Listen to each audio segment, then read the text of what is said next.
All right. Good afternoon.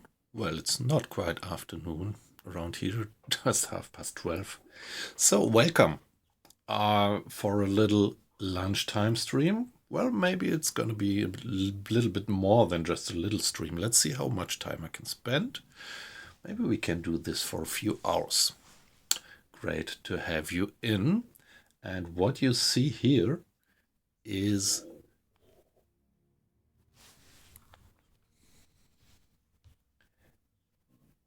a great game which I actually, just recently found.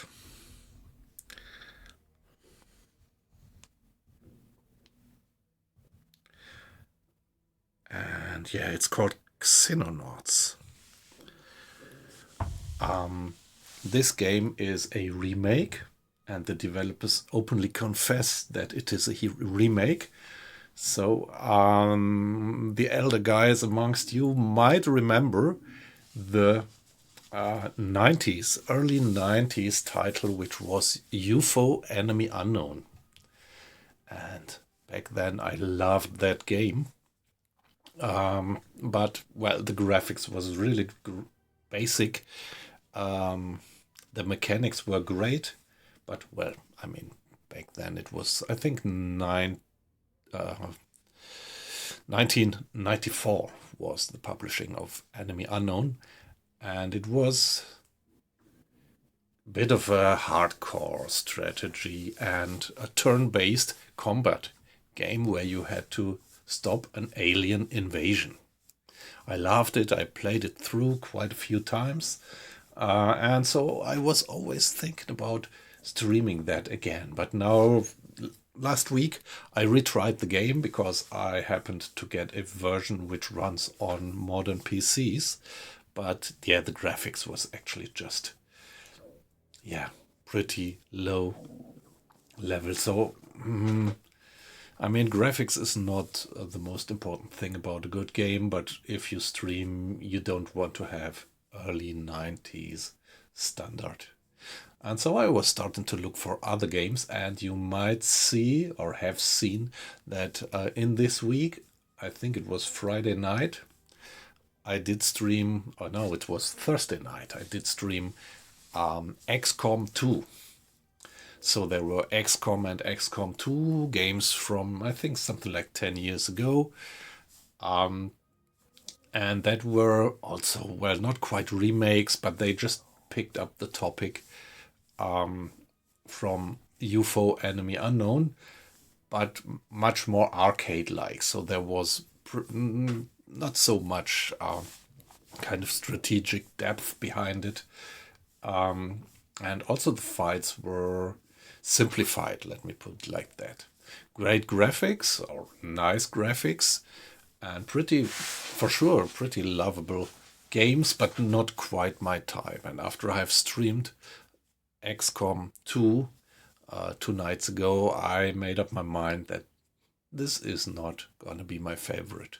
And so I was starting to check for other games, and then I ran into Phoenix Point, which I tried out and quite liked, and into this one here. And this game here, that's pretty amazing. Xenonauts is the name, and I think I read something that it was kind of crowdfunded with the clear aim to do a remake of UFO Enemy Unknown.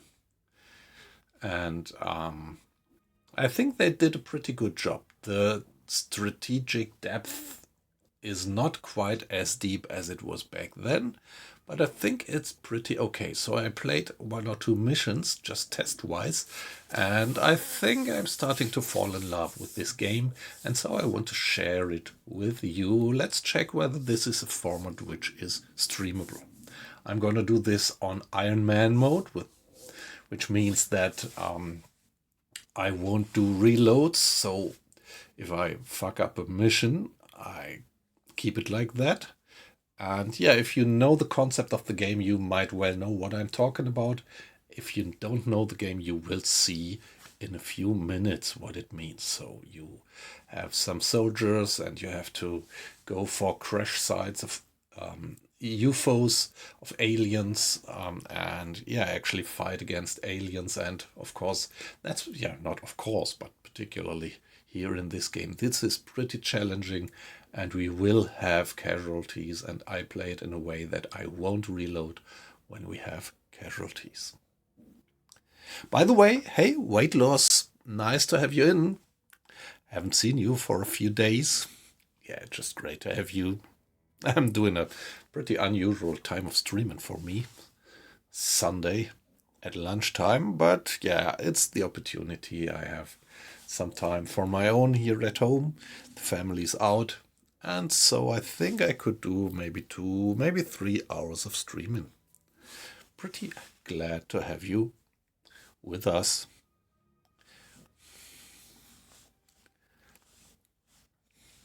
Yeah. Um so let's start. Make a long story short.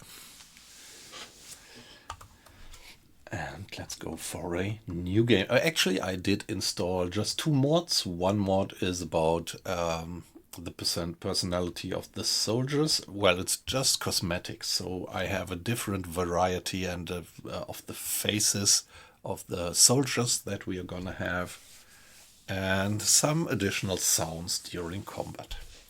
But nothing about the gameplay. Yeah, the forums, the discussions in the World Wide Web imply that this Xenonauts is very balanced and works well. It's very tough, but still people say it's balanced. There is a Xenonauts 2, which is under construction still and in early access since several years, I think. And yeah, the community is a bit like, they say it's great, good fun, good continuing of this one here, but it's not yet balanced. So the balancing, people say, when you are deep in the game and spend hours and hours, dumped hours into the game, then you might find out that the balancing is not that well, and this is something I won't like to avoid. This is why I chose to play this older version of the game and not Xenonauts Part 2.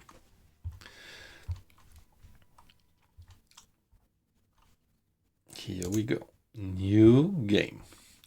We are going to play it on normal, which says you have played strategic games before, but you're not an XCOM veteran. Well, actually, I am an XCOM veteran, but haven't played it for a while.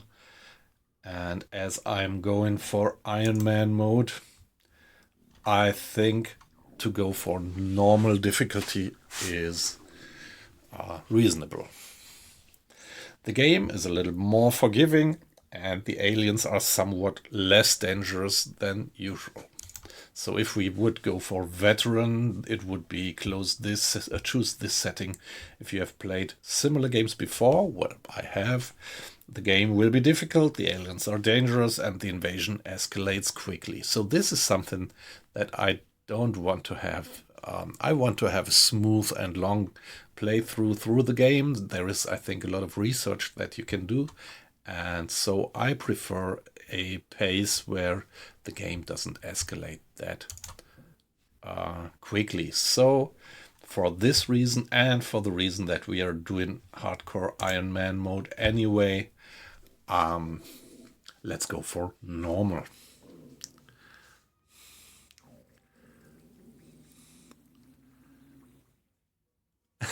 Yeah, weight loss. Yep.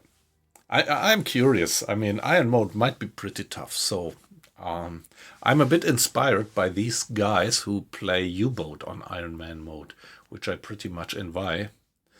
I wouldn't do it on U-boat, but yeah, it kind of inspired me to try it here and see how far we go. Hi, yip yip. Nice to have you in. Good. Yeah, well, for you, I would have to say good morning, I think, right? So here it's just about lunchtime, 20 minutes to 1 in the afternoon. Yeah, guys, great to have you in. And I hope you're having a good Sunday. So let's go like that. So, too much talking. So let me check. I'm not that much of a multitasking guy. So when I talk, I sometimes miss things. But what did I say? I want to have normal difficulty level. I want to have iron mode on. I also want to have the explanatory dialogues on. They're not spamming. I think they are all right as far as I can see. And begin the game. Let the games commence. Okay, we don't need that one. I will explain. So this is the geoscape, how it is called in the game. The world overview, where we can move with our, well, in the beginning, well, let me not go too deep into the details. Let's just start. What is this up to? We are a kind of special force which was founded to fight against an alien invasion. So let's not dive too deep into the question why people already knew that this was coming up or whatsoever, but there is an alien invasion, and just by chance, we are an international organization to generally counter alien invasions. But, well, we are not very well equipped in the beginning, technologically, just standard. The game is actually set to, here you see the late 70s, 1979 is in September. That's the starting date. And we have a funding of $2 million per month, I think this is. And now we can select where we want to have our base. And traditionally, like I always did it back then with Enemy Unknown, I put my base into the Alps.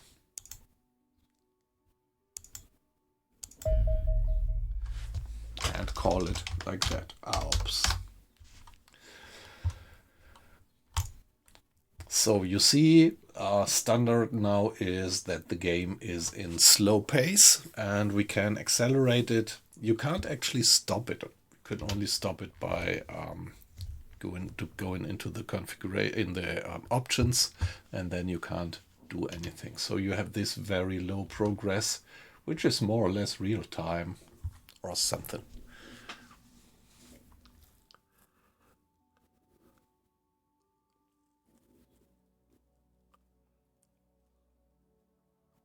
XCOM, yeah. Exactly.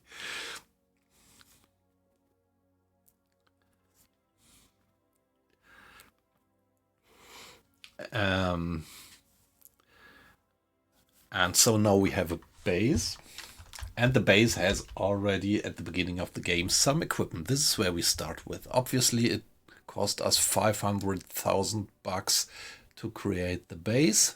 So we don't have any 2 millions anymore, but only 1.5 millions. And, well, to have the big picture, we see these regions, and each of these regions gives us a certain amount of funding. You see it in the top right that, for example, Europe has an average relation to our organization.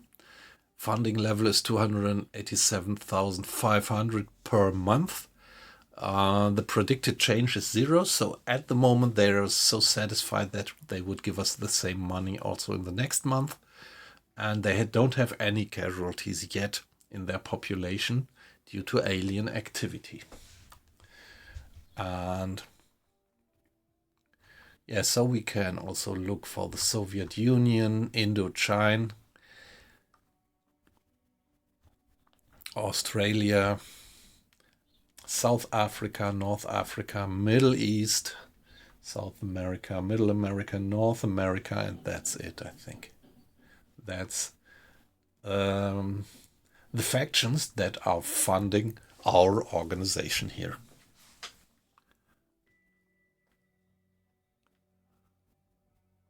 Yes, you're right, with 500k. Do you remember the movie Austin Powers? The second part, when they were frozen and come back in the year 2000 or 90s or what? And then Mr. Evil says, I will destroy the world or you will have to pay me ransom of 1 million. And all the guys in the background are starting to laugh themselves away and explain to him that, well, this is the 90s. You won't ransom the world for $1 million.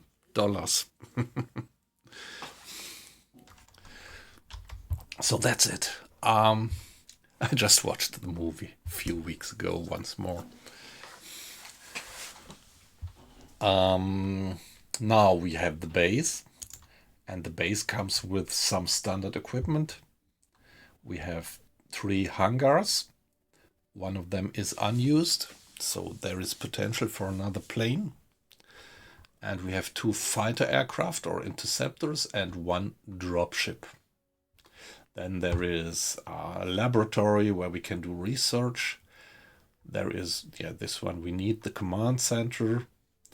There is a living quarters, stores, and a workshop. So this is the overview, and here you see the statistics.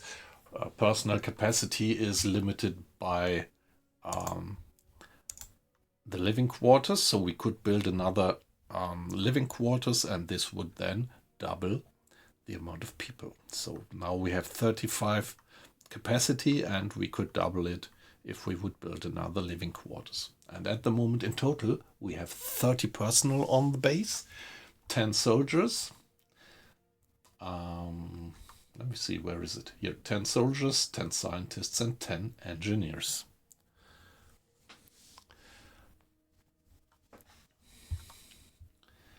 And yeah, all this stuff is not only that I have to pay for it to build it, but it also costs maintenance. Here, monthly maintenance, $630,000. So this is really kind of economic simulation as well. So we have to make sure that we don't overdo it, having too high maintenance costs, which would finally crush us. So we only have one research project, and this is about the alien invasion, and that's default. And we have at the moment, okay, why can't I? We have, yeah, there we are. We have all the scientists assigned to that project, which makes good sense. Workshop, at the moment there is nothing we could create in the workshop. So this is something like we are gonna loot alien stuff, alien objects, and we are gonna do research on them, on these objects, and then we will get some kind of blueprints for new technology, which we then can craft in our workshop. Then we have soldiers. At the moment, 1, 2, 3, 4, 5, 6, 7, 8, 9, 10 soldiers.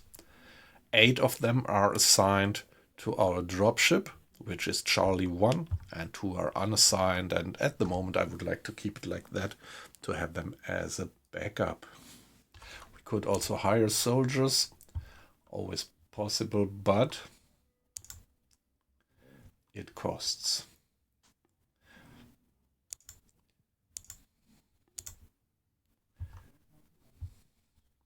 Yeah, and we only have 5 slots of living space left, so we smartly have to consider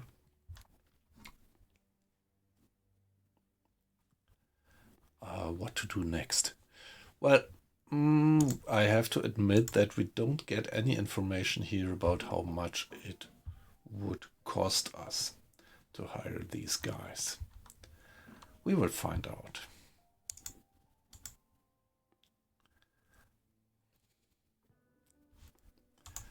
Now, the stores at the moment, we don't have to do anything there. The basic weaponry and food and drink is supplied automatically. So this is a little bit easier than in the original UFO Enemy Unknown, where you really had to do all the logistics for your basic weapons. So here in this game, they assume that the standard ammunition, standard weapons like assault rifles and things and ammo is just freely given by the funding nations. This is something where I was a bit skeptical when I saw it, but I think the game still has sufficient complexity to make it good fun. And maybe particularly here for the streaming, it might be alright to have it not too complex. So at least we don't have to do the micromanagement there, but we do have to do a little bit of micromanagement, although we have some nice default at the beginning. So what you see here, they all are corporals, and I have one sergeant. So we could assume that she is the boss of the team, something like.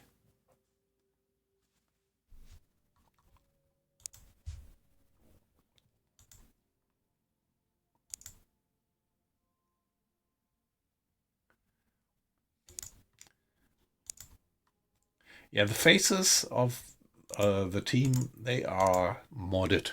So you see the graphics is pretty basic still, not spectacular, but I find it quite okay, quite like it. The details of the weapons and things, it's all right.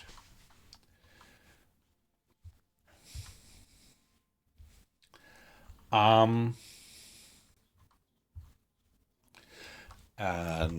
yeah, let's take a brief look.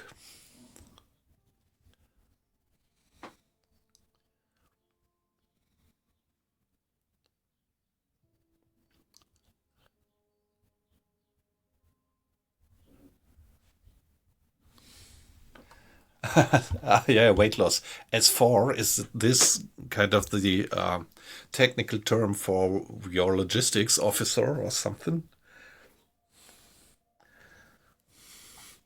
on board?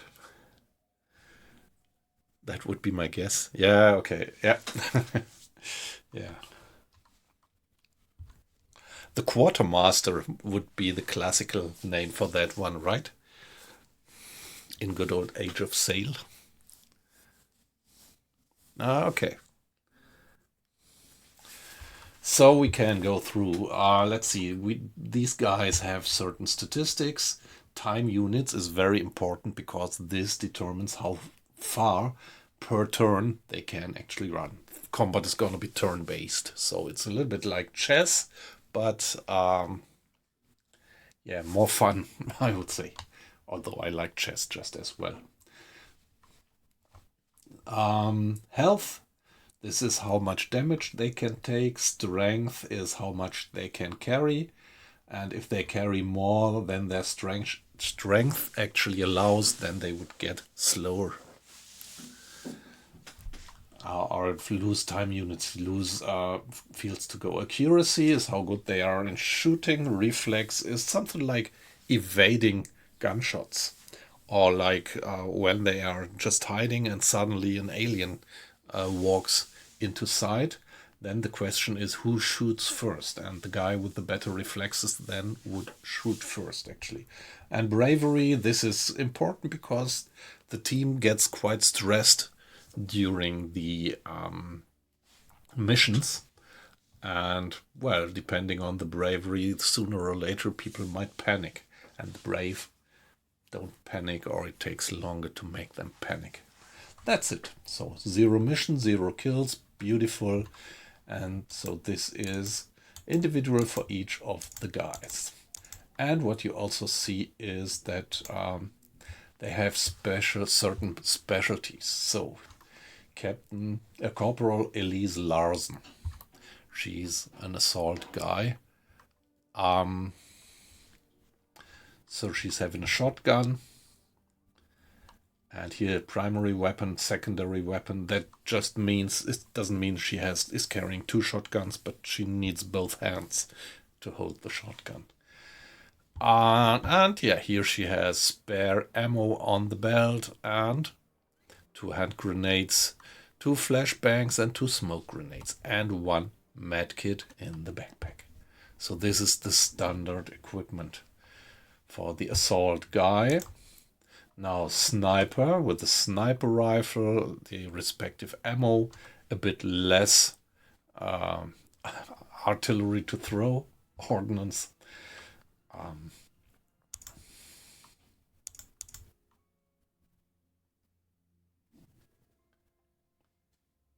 Here, this is important to make sure that they are not carrying more than is reasonable for them.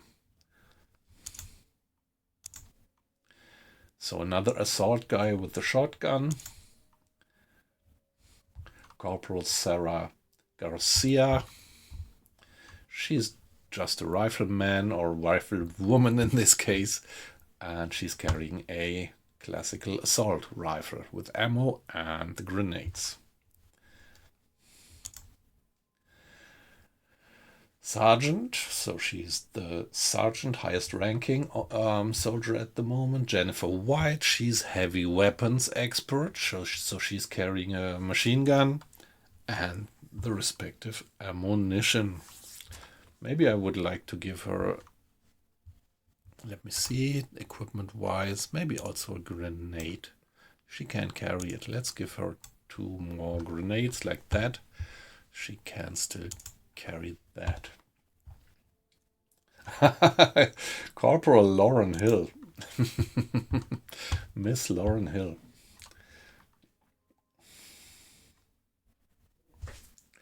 And Wycliffe Jean. If somebody remembers.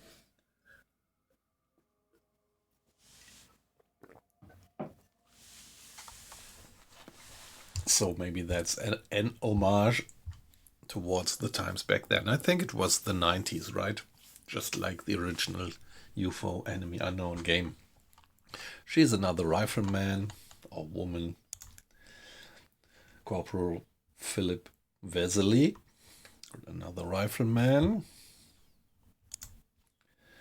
Corporal Chingo Sato, another rifleman. So just standard. So that's it. Let me see. We have 1 assault guy, 1 sniper, 2 assault guys, 1 heavy weapons, and the rest is riflemen, right? So this is the team. We don't have any armored vehicles yet. And this is the hangar view. So we have Condor 1, Condor 2, identical interceptors, and both of them at the moment are equipped with an autocannon. We don't have any option there. And with 1 Sidewinder air missile on each wing. And also these ships have some, these airplanes have statistics like hit points and top speed range, turn rate, which is going to be turning out to be important. And we have 1 dropship, and the dropship has 1, 2, 3, 4, 5, 6, 18 slots for the team.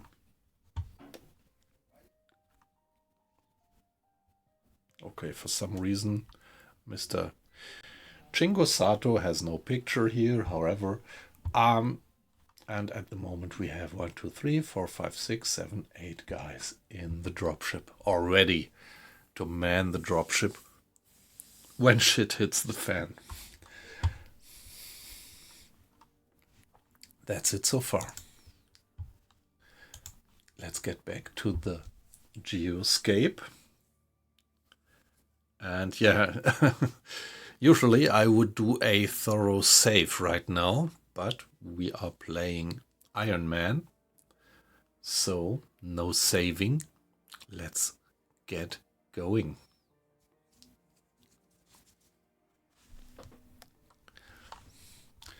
So let's carefully let time progress a little bit faster, and there is a UFO detected. So what you see actually here, did I mention that we have a radar also in our base, and this is the radius, detection radius of the radar. Pretty limited, so all the rest of the world is at the moment not covered by our radar, and we just wouldn't recognize when everything bad is going on there.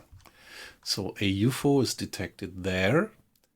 Center on the UFO and go to slow time acceleration, and we click on it again. It's a small UFO. It has no escort. The altitude is 16,000 meters, 16 kilometers, heading west, and yeah, 1400 kilometers per hour. Pretty fast. So I want to intercept it, and I will send both. This is a difference, that I can send both of them at the same time. You couldn't do that in the original back then, I think, if I remember right. So launch the two guys, and we can speed up a bit. Oh no, another UFO detected. Now, well, now the question is, will I try to handle them one by one? Could I redirect one of the interceptors? Select new target. Now that I have formed a squad, I can't separate them anymore. That's a pity.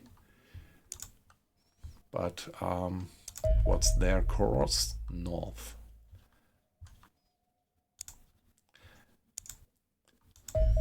And it's also small, so this is really the question. What if I go for intercept? Here I can actually do that.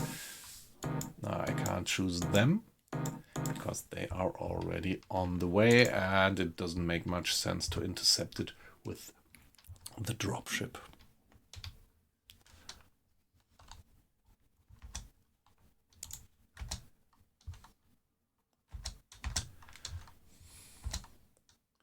So let's go for these guys, and we got them. Okay, combat fuel. We have combat fuel for 146 seconds. That's not much. Let's engage. So the engagement starts with in paused mode. So here is our two interceptors, and that's the enemy UFO, and it looks like it's fleeing. Let's see. So what I usually do is I first order hold fire for the missiles, and only fire the missiles when we are close by, because that was when I first tried this briefly, I saw that when you fire the missiles from far away, there is high probability that the UFO is gonna evade it. There we go. So I'm gonna try to manually give the order of firing. So we have a little further range with our guns.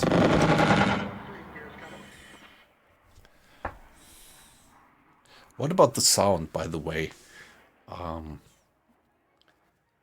Dear watchers and listeners, do you think the sound balance is okay between my voice and the game? Or did you just lose your ears the moment that the gun was starting to fire?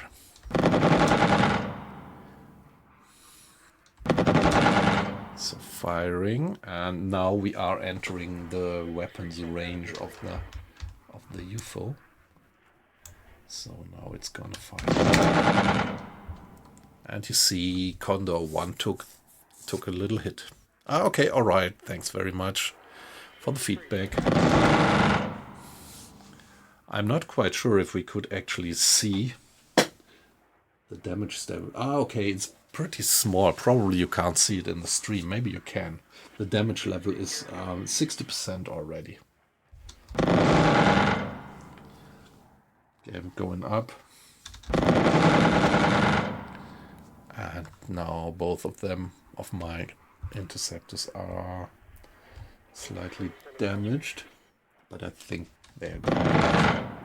And there we got them. We did down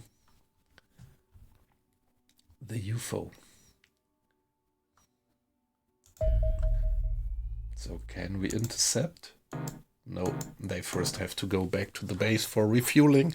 And here you already see the big problem of the game, or, well, let me say the big challenge of the game, because it's not a problem, but it's part of the fun, that you really have very limited resources. And so with the two interceptors now, it was the easy game to destroy that UFO. But if I would have split my forces to intercept each of them with one, it might have become a bit problematic to actually win.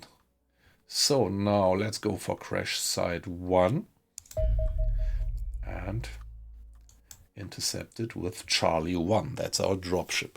So now we are getting into serious action. And here we get these kind of interesting messages. Widespread electrical interference reported, source unknown.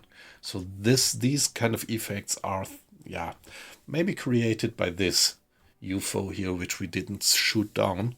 So when UFOs are abroad above these areas here, then the guys there might get worried, and at one point they might reduce their funding when they have the feeling that there is no effect, like that we are not doing a good job to protect them from the alien threat. And so this is not good, that this UFO now is freely moving there and we don't do anything about it. That already might slightly negatively influence the funding from North Africa. And of course the problem is particularly for all the rest of the world, which at the moment we can't check. I'm not quite sure whether strategically it's good to put the base there. Maybe it would be better to put the base into Central America. I don't know. But I'm a European, so I like to put the base into the Alps. So what you see now, we are still going super slow. The dropship has started, and the two interceptors are traveling back to the base. While this UFO here is, well, roaming freely and we can't do anything about it. Let's accelerate time a bit. And so there they landed. So small here, altitude grounded. So whatever they are doing there, but I have to make up my mind. I only have one dropship, so I have to do them one by one. And most probably they will start again. If I would now redirect the dropship towards UFO 2, they would most probably be away till I'm there. And the dropship is just too slow to catch up with any UFO. U-boat. Maybe sometimes I just say U-boat instead of UFO. Don't know if I did already.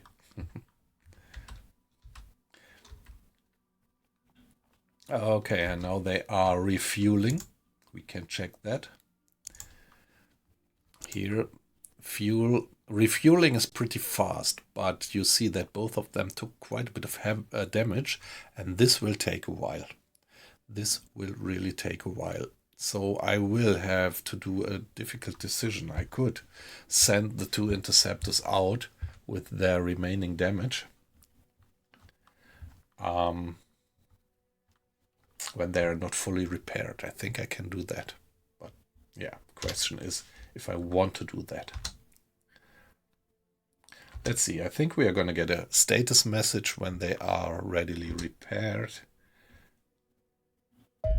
Oh, Okay, Condor 1 has been rearmed and refueled. Condor 2 has been rearmed and refueled. And meanwhile, our dropship has reached the crash site. Day and night is actually heated in the game. So at the moment here is the day-night border, which means we are... it's morning, actually. Yeah, it's daylight. This is the important thing. So night missions are even tougher. So I'm pretty glad that it's daylight. Let's engage. Well, we don't have the choice. Let's go in.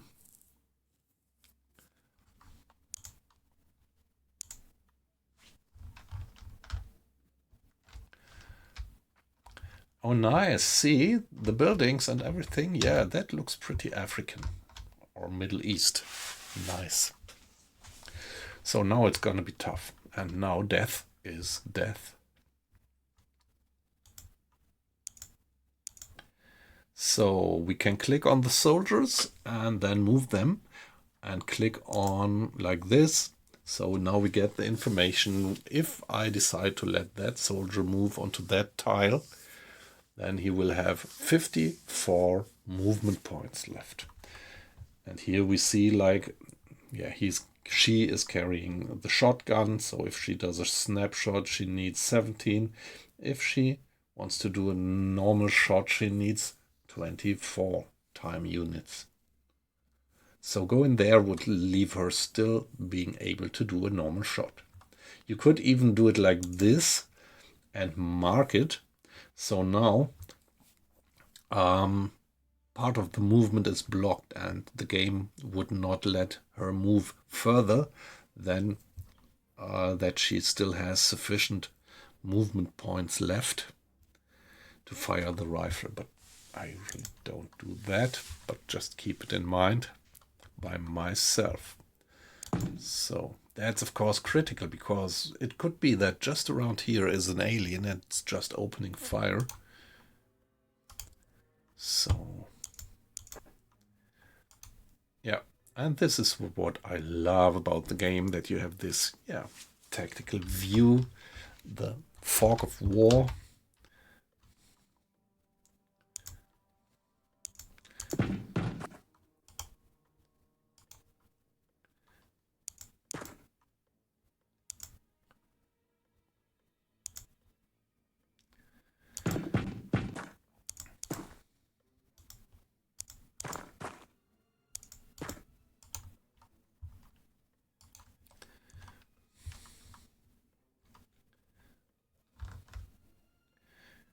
You get cover here, because on that tile we have that barrel. The sniper, let's keep the sniper safe for now. Rifleman. Okay, it's civilian. Don't shoot the civilians.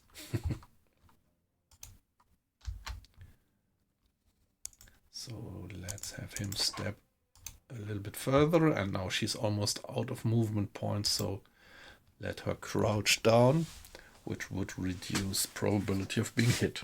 I hope, I think, I'm sure that this is heated in the game.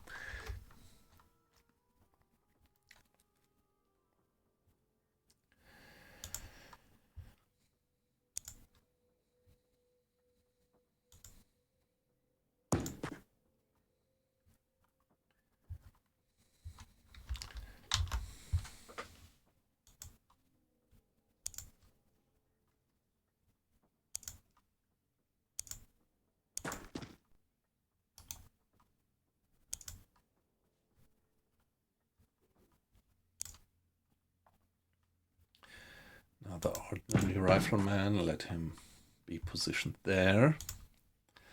And this is my heavy machine gunner.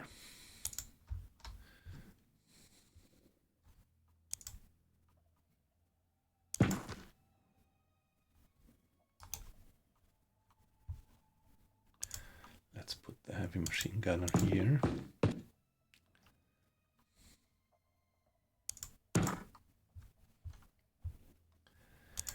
Let her take cover. You're gonna take cover. What are you gonna do? You're gonna take cover.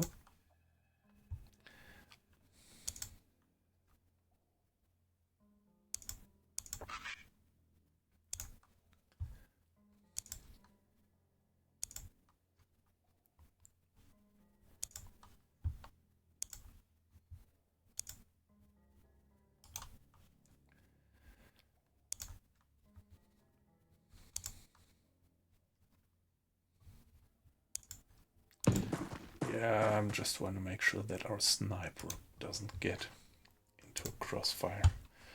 Okay, that's it. First turn. Now the aliens are moving and the civilians are moving. Nothing to be seen.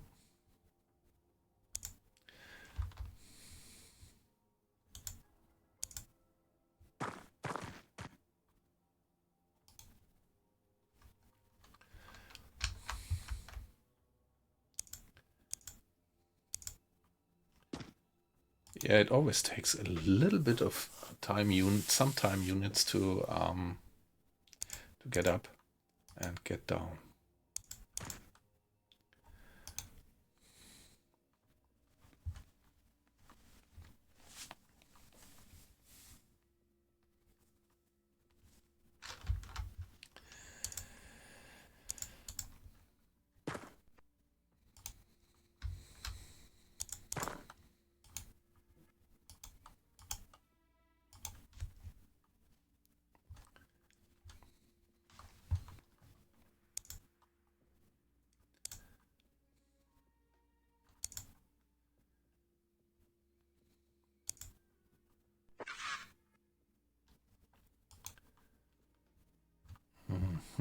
All right. So let her just stay there, covering that area.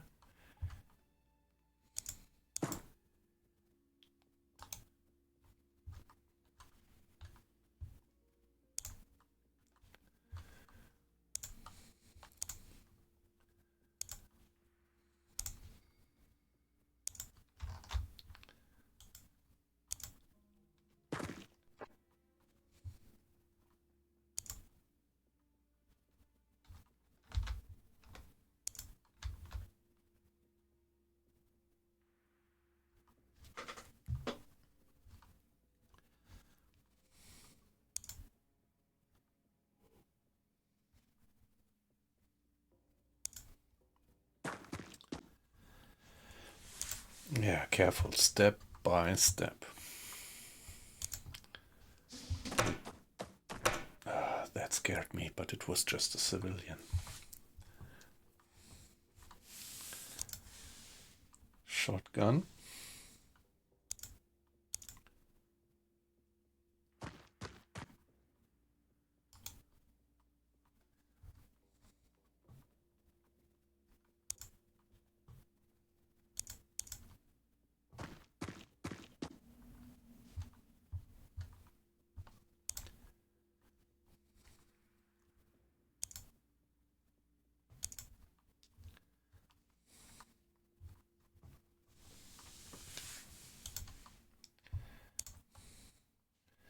I think I will leave him there for now. And now the question is what to do on that flank here. So I want to have you step there.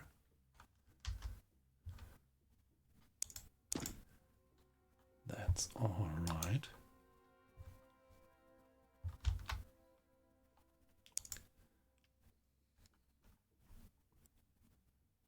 Okay, it's just a wall. It's a market, a bazaar. Nice. Nicely modeled.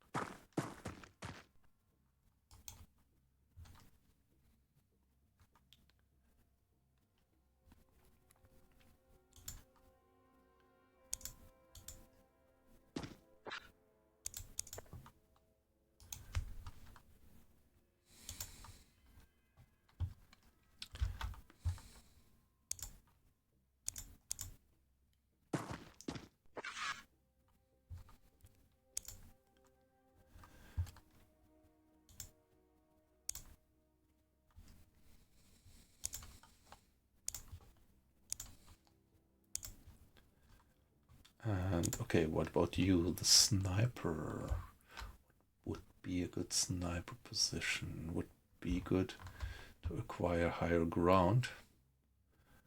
Although at the moment I don't see any possibility to get up there.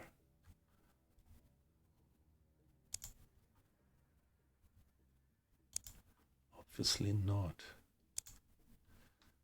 No ladder or something leading upwards.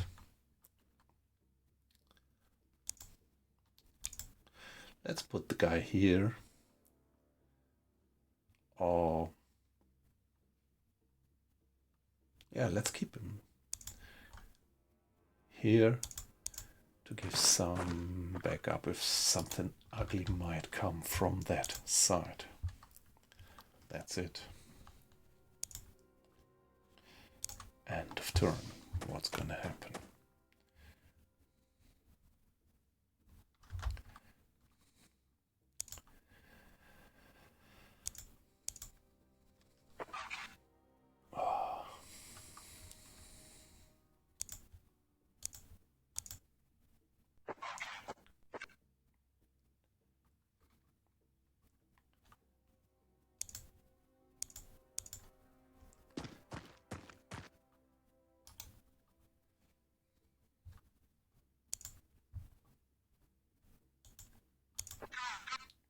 That's risky because he has so few movement points left to let him dash that far forward.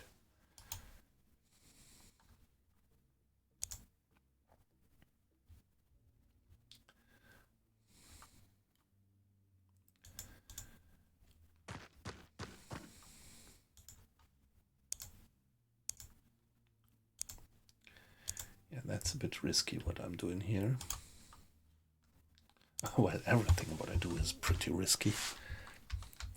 Now let them proceed.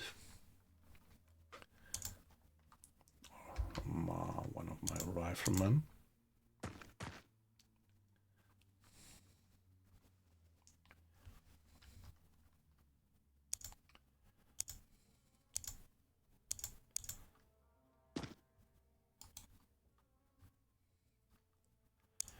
Maybe I would like to check that room.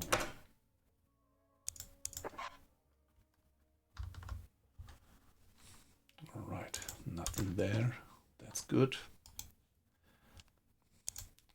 Can settle down again.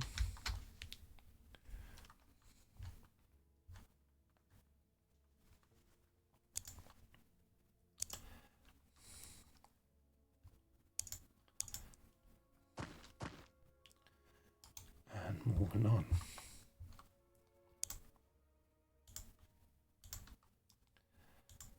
And Mrs. Machine Gun gonna stay put.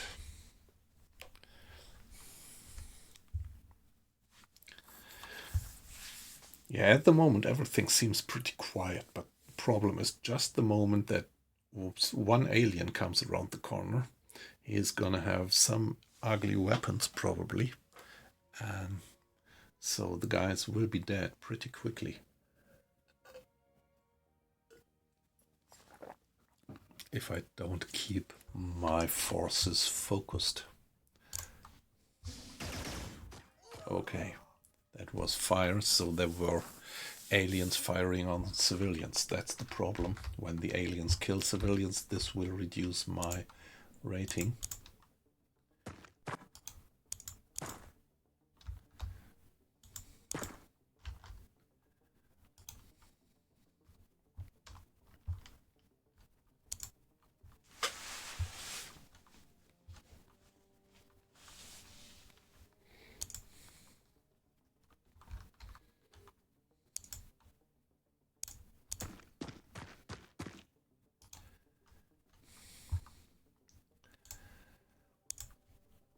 This is the reason why I shouldn't just be too slow, but yeah, can't be helped at the moment.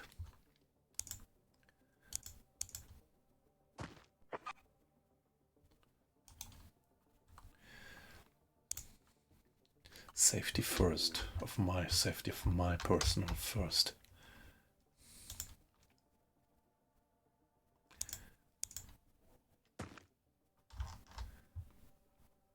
Yeah, you can't rotate the view. That's one of the backdraws. The game is in this way a bit basic. You can't rotate.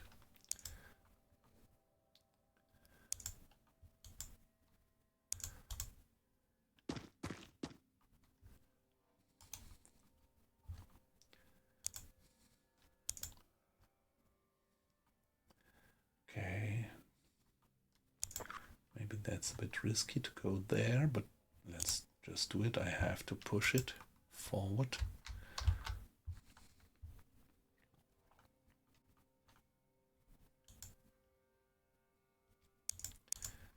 Let's get there.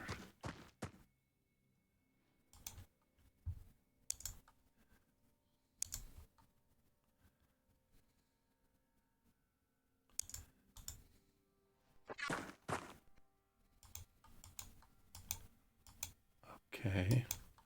Can't see anything there. That's not good. So I did put my guy in a very bad position.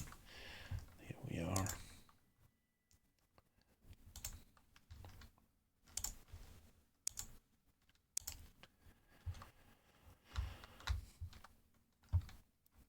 And the turn.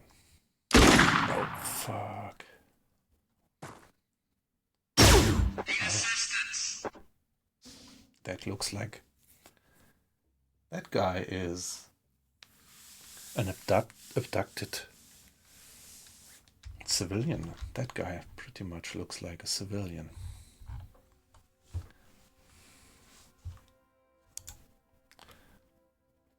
So the question is if he accidentally was firing on me or...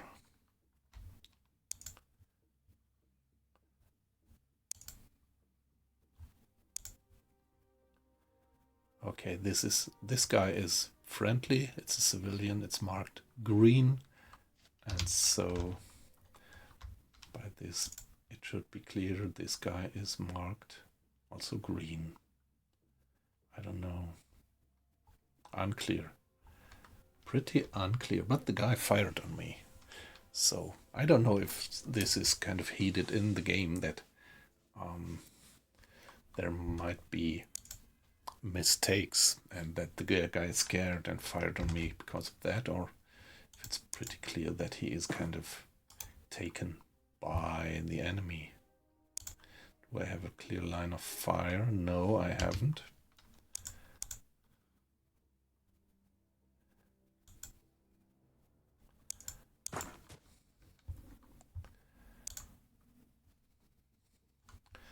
No, I have.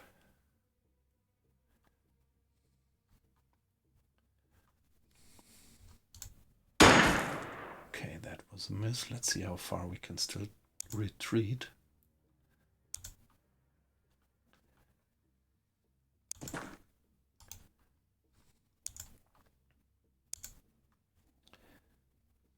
It's blocked. Let's see, can I hurl a grenade from here?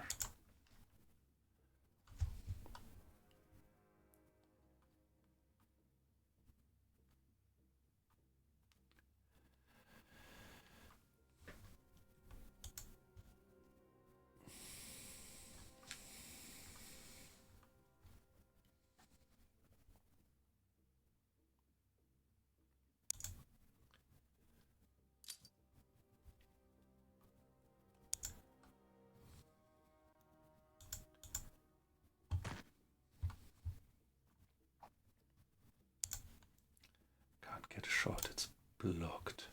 So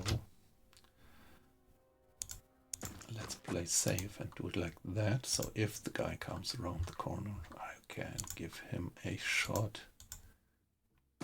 But at least the grenade will give him some trouble. She did hurl this one grenade.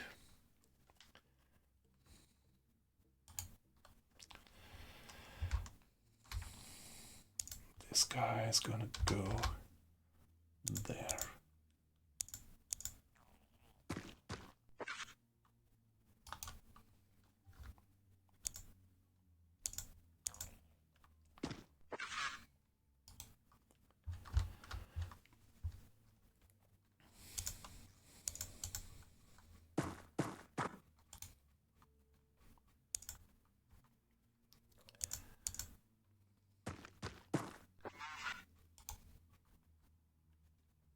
So now there is some hole in my recon cover here, so this area is not under observation at the moment. That's not good.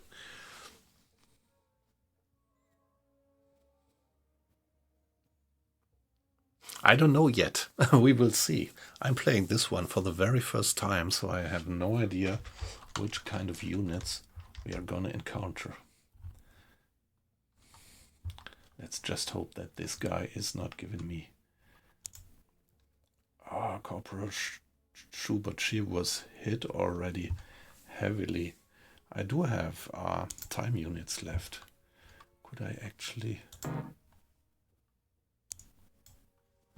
Let's see if I can heal her. Wow, that takes too much time, but she definitely needs healing. So how far could I... Nah, okay. No. Can't heal her at the moment. So I think I have to leave it like that. Wow. So that guy is faster in shooting than my guys are.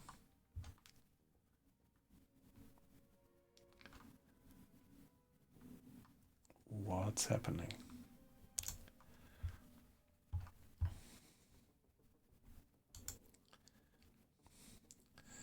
So give it an aimed shot. Hit probability just 90%. They are so bad. What if I do a burst? Couldn't they do it better? Burst takes 42. Most of my movement points. Come on, let's give him a burst. That was not good. So retreated. He's gonna be fired at, is he? I can't. Why can't he move? Okay. He could fire an aimed shot. Still. Let's do that.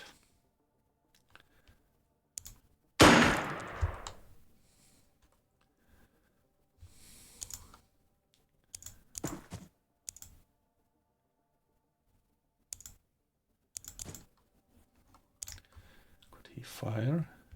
Yeah, hit 35%. That looks good. Maybe we can increase. Let's give him an aimed shot. At least the guy is suppressed now. 16, 13, 8. Cover. At least the guy is suppressed, which means that he is probably not being able to shoot at me in the next round. And you need healing, so let's retreat her around the corner. But she doesn't have the time to actually do the healing.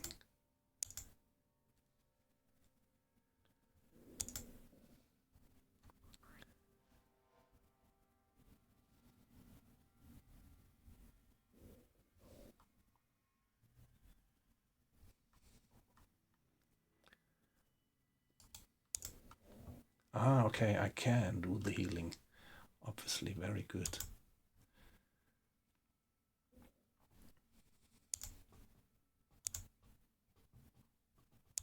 Can I do it twice? No.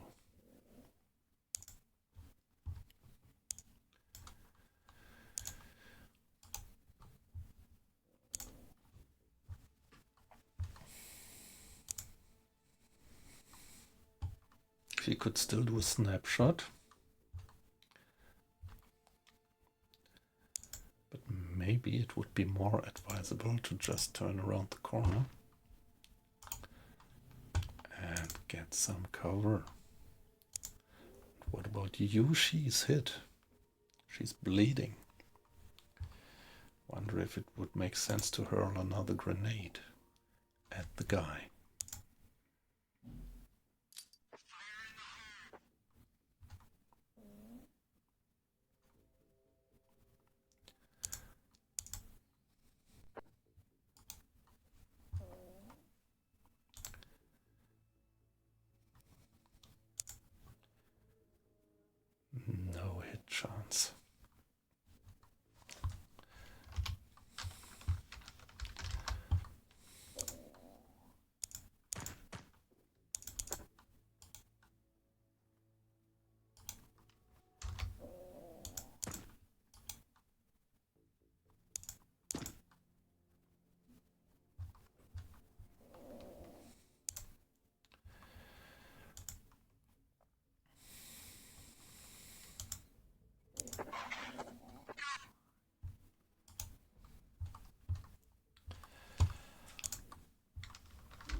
Ah, that's just the alien that we already had eyes on.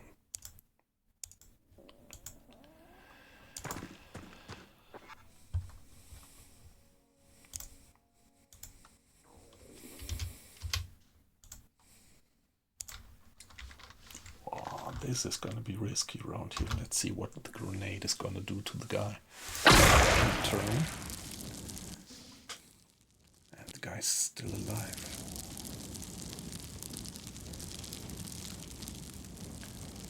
Let's see what he's gonna do.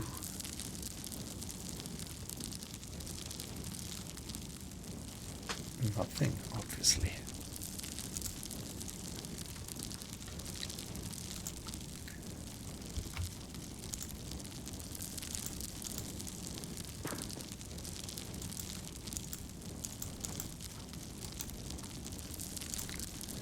Can I give him a shot? Suppressed at least.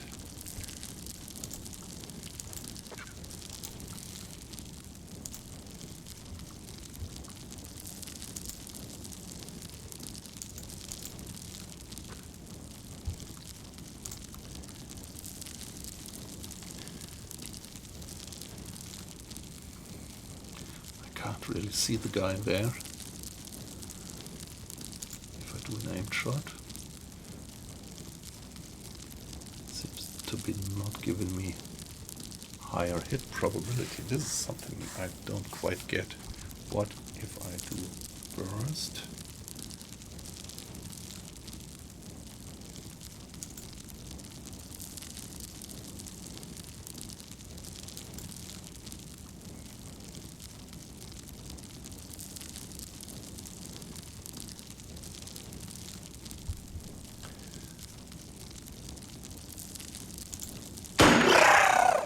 Wow, I got him. Nice.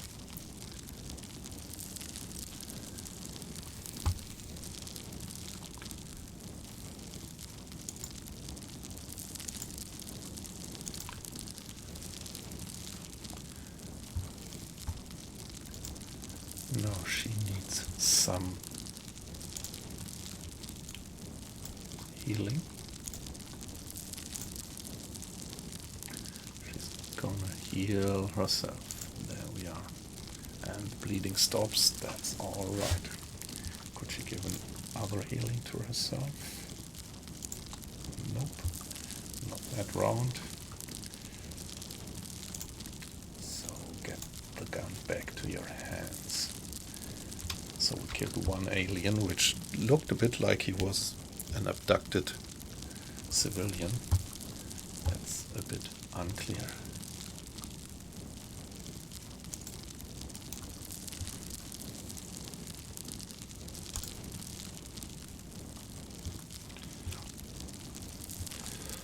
Maybe I would like to give her a bit more healing. Let's see if we can do another. That pack.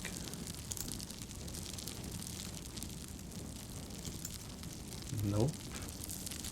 Looks like we can't give her another healing. Okay, alright. So that was a waste of a bit of movement points, but it's alright.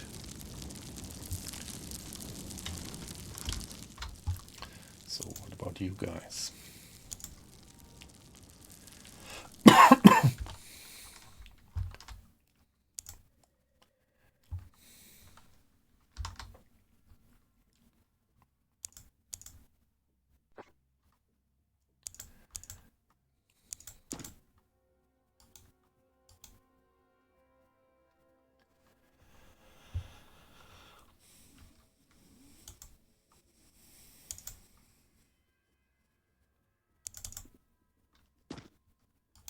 There's just a crouched civilian in there, right? Probably frightened to death. So you guy, you're gonna go there and keep an eye into that direction.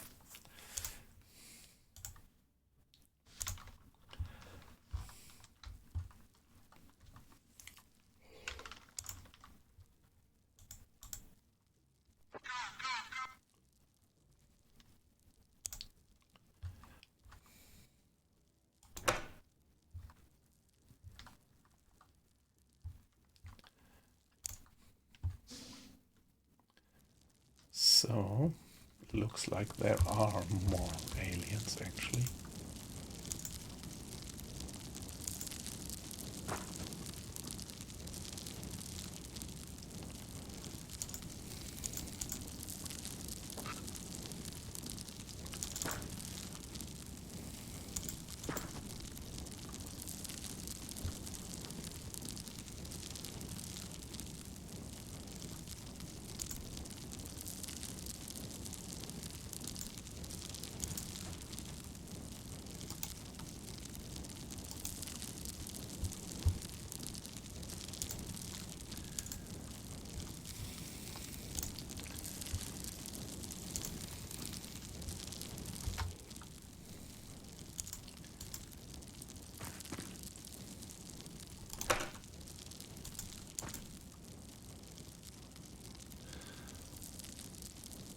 Okay, there is bushes in the house.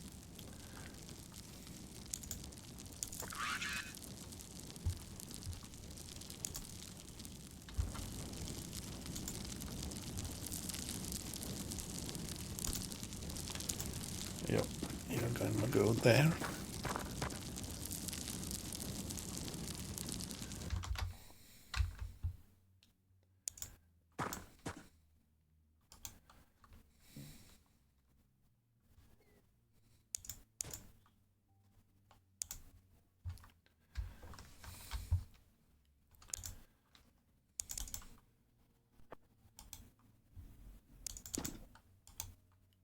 Yeah, you never know if there is somebody somewhere in the corner.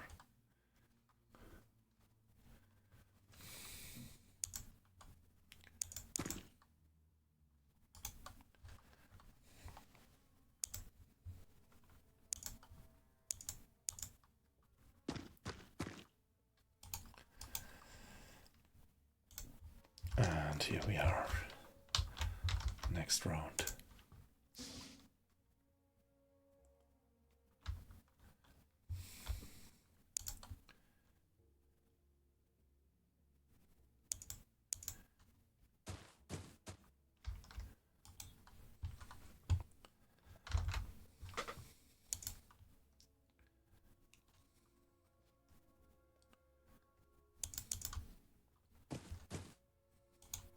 Yeah, that's a good field of view for my marksman, my markswoman.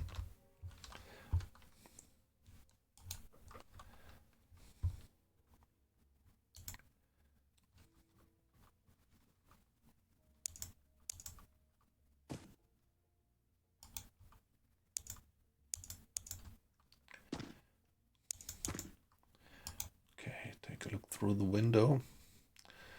Everything looks clear.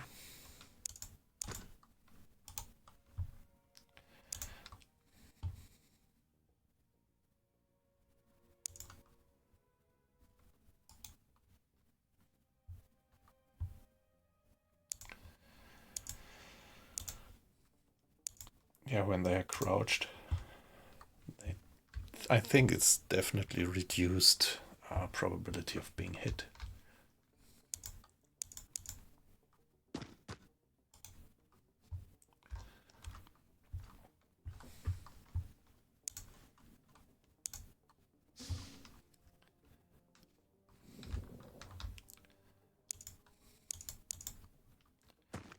Open the door. Okay. Nothing there. And you are going to take cover behind these stones.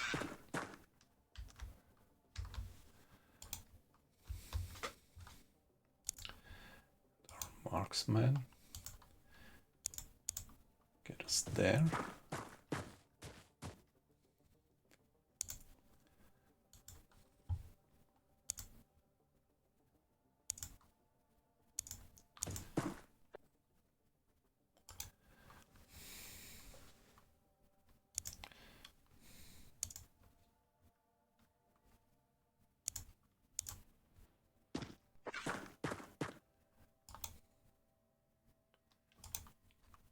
All right.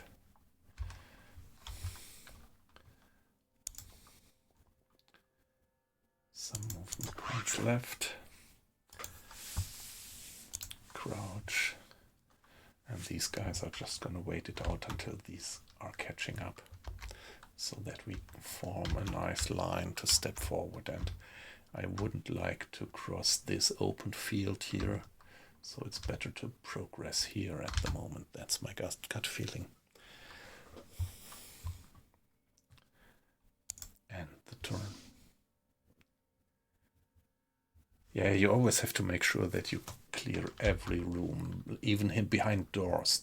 Like here, there was this corner, which was still dark and fog of war, and you explicitly have to go in and check, turn around your guy and check every corner of the room.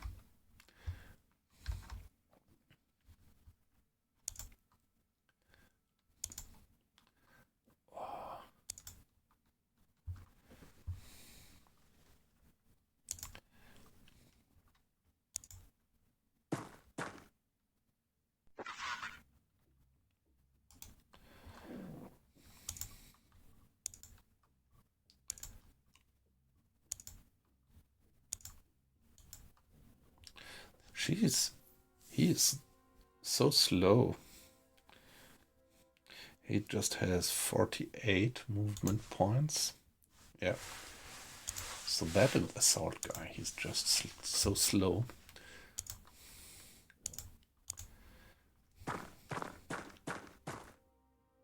Oh. Ah. There is enemies.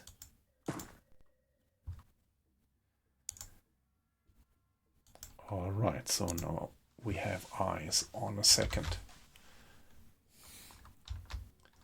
enemy.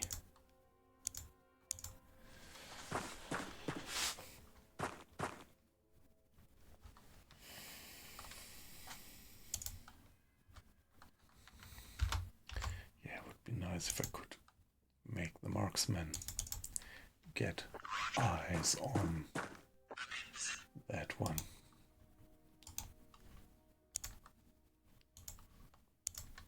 But now I have to make sure that I don't get too leichtsinnig. This is a word I never keep in mind, the English word for that one. Pretty funny.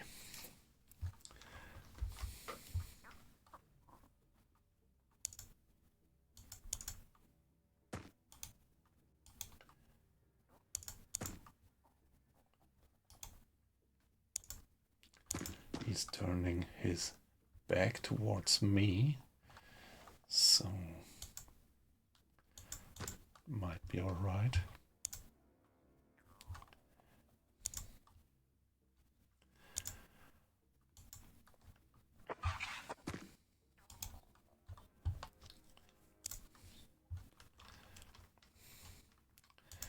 And what about you? Dashing over there? I don't know. I don't dare, I think. I think he's just gonna keep his eyes open so that no surprises are gonna come from that side.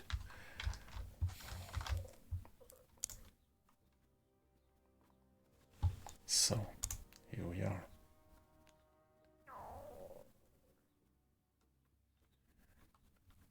Who has eyes on that guy?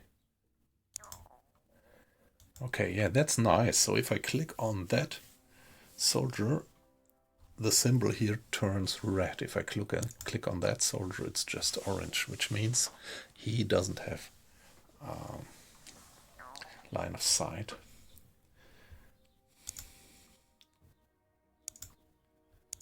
But he actually has. She has. Heavy machine gunner.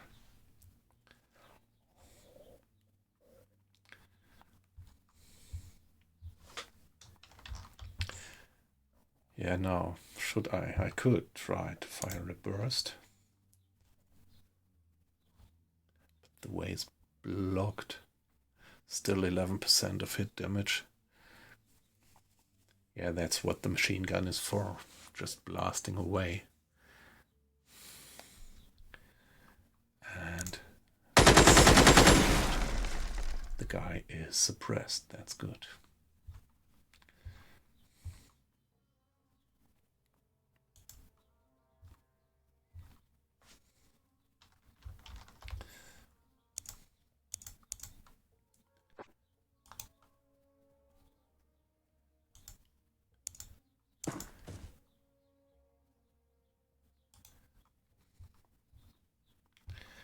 he does have eyes on the guy just as well. I could hurl a grenade.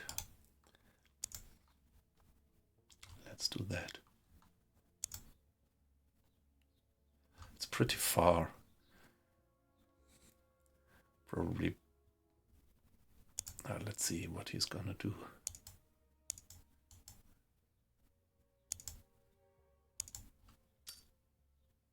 Okay, yeah, that was good. Aim. He can't go down again, so this guy is open now. But as the alien is suppressed from the machine gun fire, and he's gonna take that grenade hit in the next turn, so maybe he's not gonna be able to fire. Okay, also eyes on the target.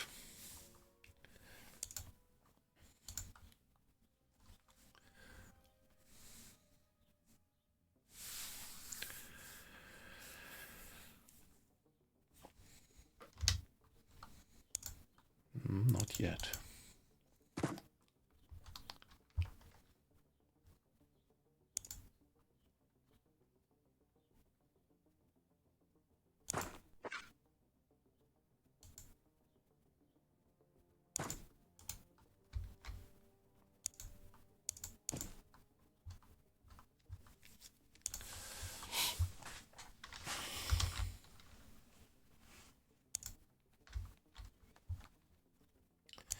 So he will step forward.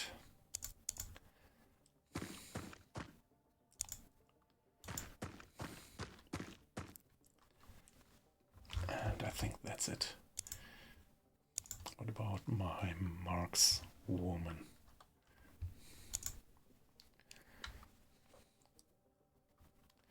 Maybe I can get her into the room and fire from there or onto the roof.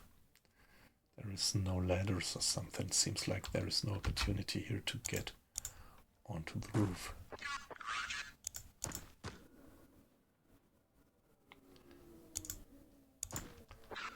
Get there. And next I can move into position to fire with the marksman through the window. Let's see.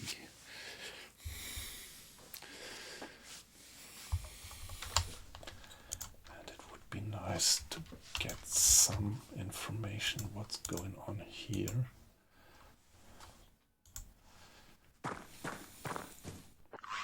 Just to make sure that there is no surprises lurking behind that bush.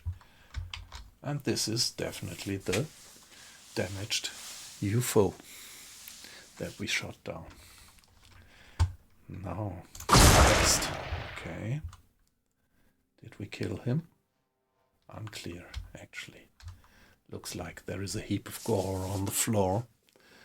So the grenade took him, I guess. Question is, what happens next? There might still be aliens in that spaceship.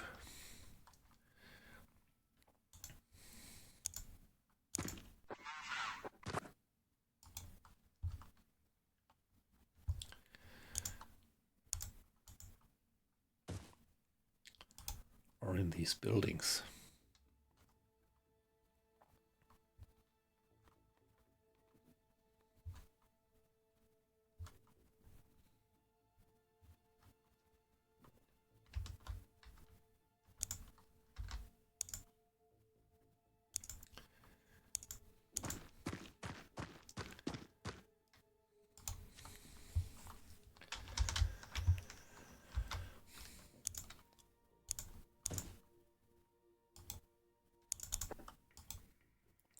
Check that one. I think there is no one in.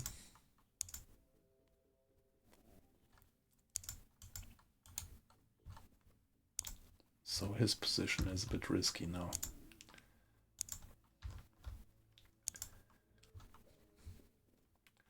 She's gonna take cover. That's our. She's also gonna take cover. Can go a few steps further.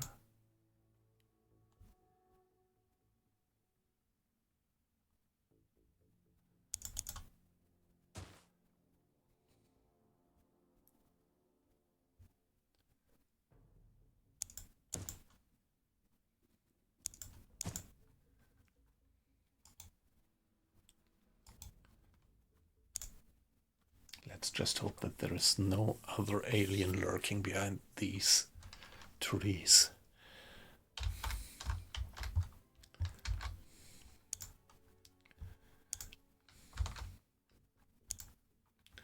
And the machine gun covering the door of the alien ship.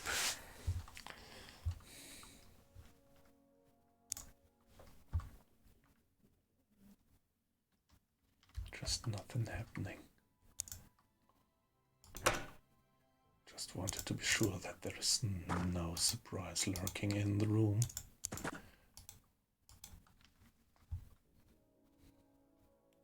Get me the door closed again.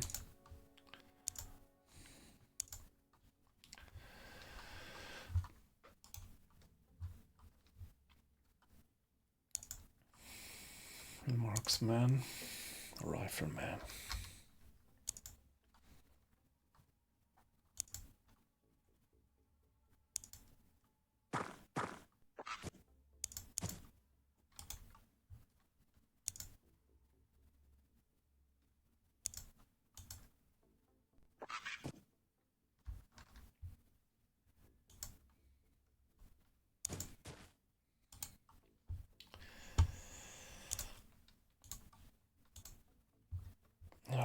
Let's just hope that no alien is gonna step down from upstairs.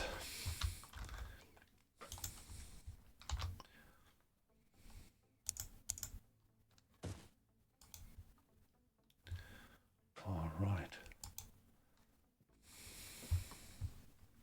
That's clear.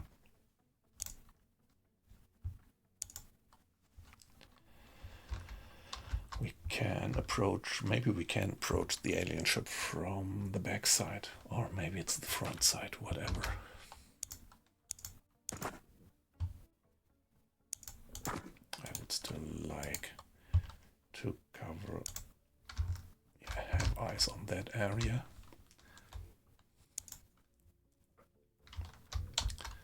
Yeah, let's wait it out.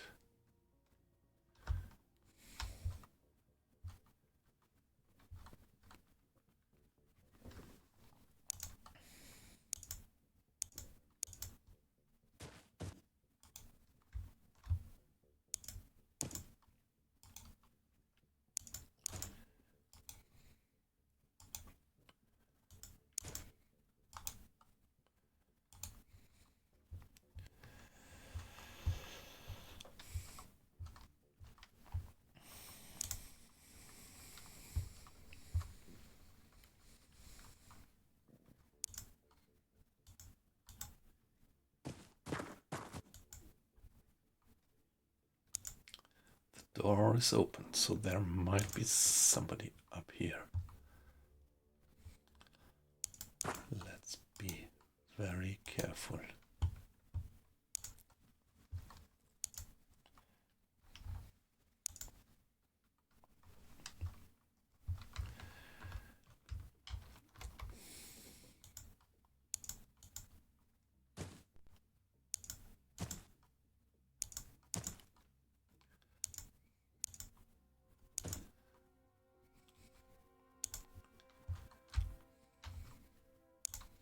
I wonder where the last guy is. There seems still to be some alien around.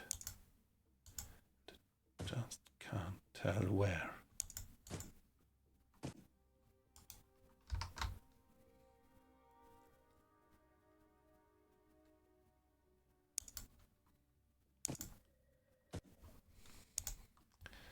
So next turn I'm gonna go in there.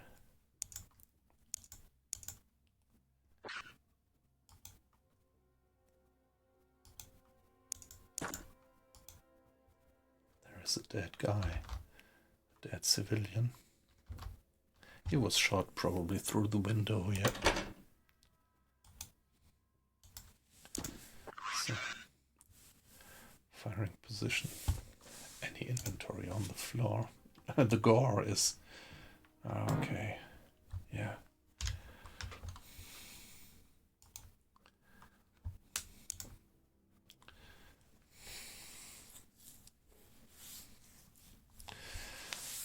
would be a good position for firing if the door might open. Hey, where is the remaining aliens?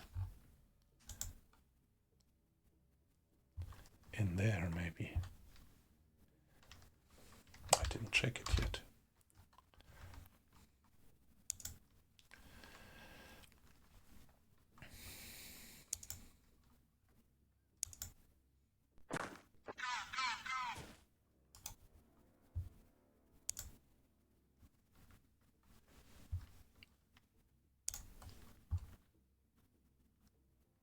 We don't have here steps or something.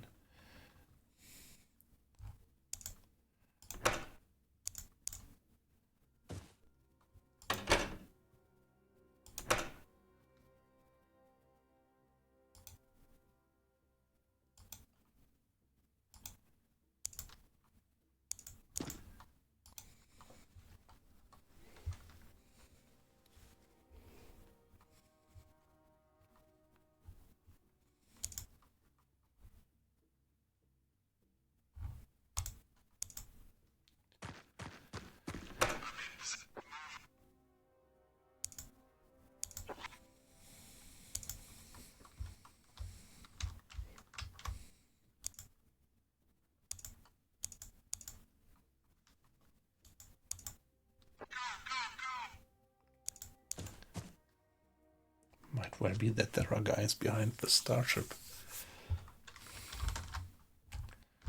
Or anywhere up on the roof. Or it's a bug. Let's just hope that it's not a bug.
No alien around.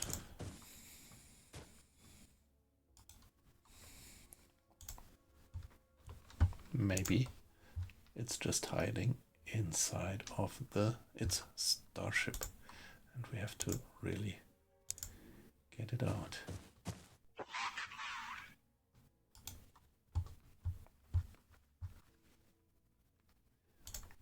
So I want to have the marksman up there on the window.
Get into position.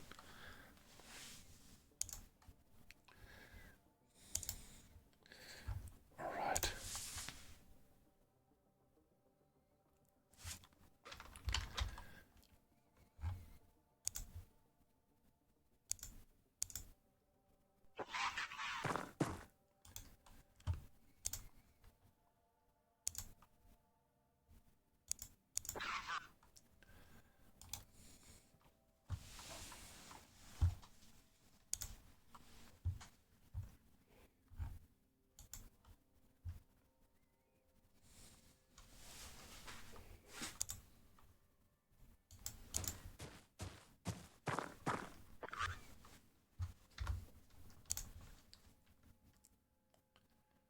don't like that. I don't like the situation that I really have to storm into the starship.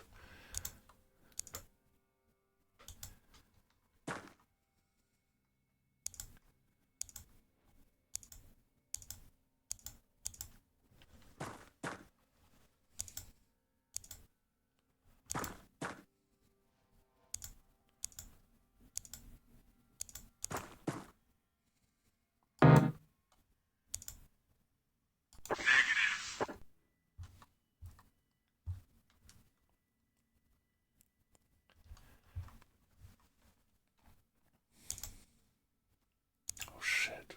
So what can we do about it?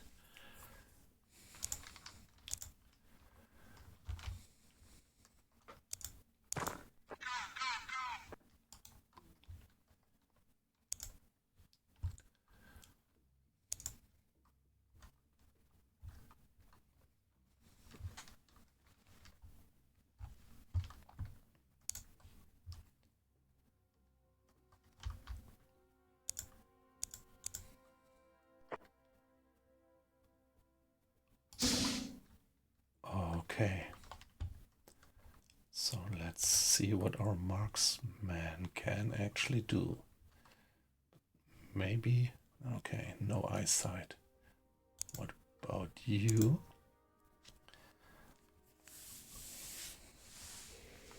Also, no, he's got eyes on the target, but it's maybe risky that we get friendly fire, I think.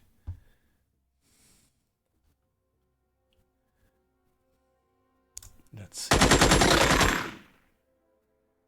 Oh, our own guys are suppressed just as well. That's not good. That's not good. We did hit them, but...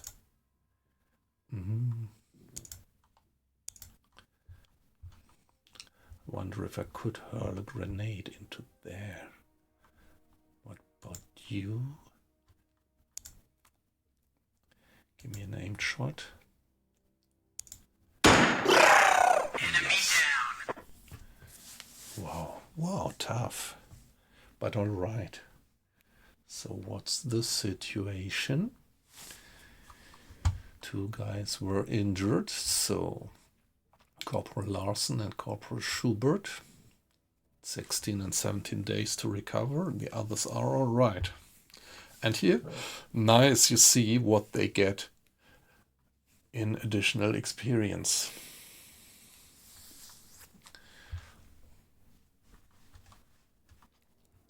So aliens killed 3, which is excellent. No vehicle lost, no personal lost. And yeah, surviving civilians, 1 of 2. Well, they say it's good. Items recovered.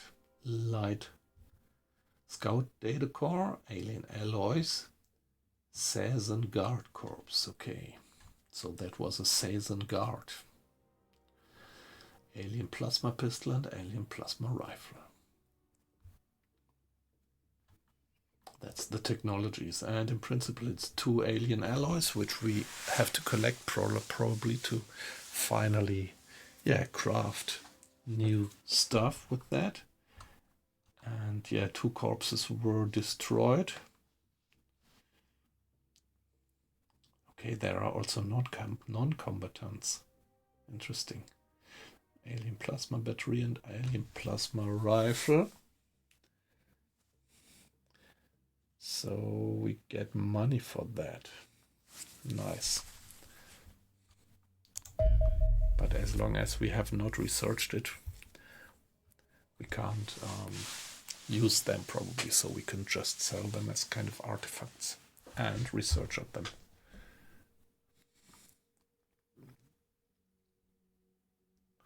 So, new projects available. Let's go for the research screen. The alien invasion research is still going on. What I would like to have is, I would like to have an estimation how long it would still take. I mean, you could say it's all very unknown, so nobody could judge how long such a project would take. But yeah, That's not quite the concept of project management.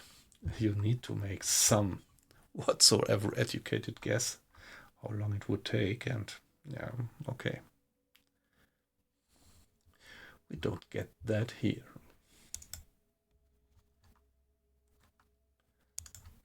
Pistol. Now, what would I do? Why can't I?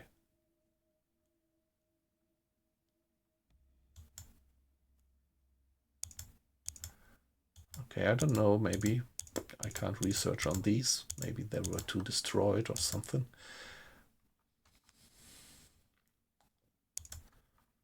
Alien alloys. Let's start with the alien pistol and commence the project. And do separate it a bit like that, 50-50. And that's what we are gonna do.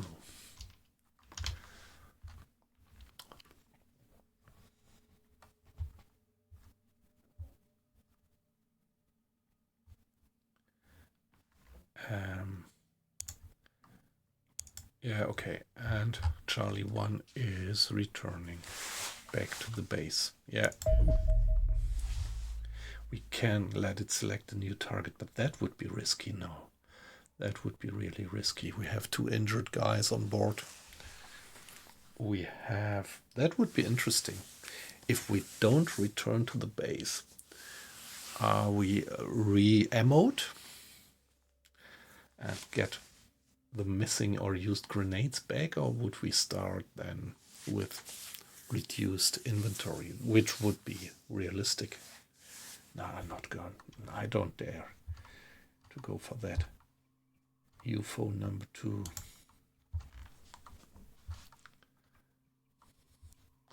What's the status? Okay, the 2 interceptors have been rearmed and refueled, but they are still, yeah, suffering from a bit of damage, which is gonna take maybe 1 or 2 days to repair. Let's see what this guy there is gonna do.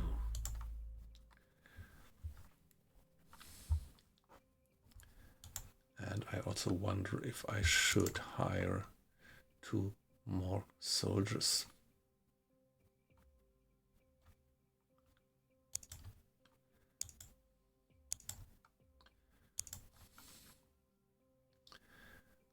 Time units.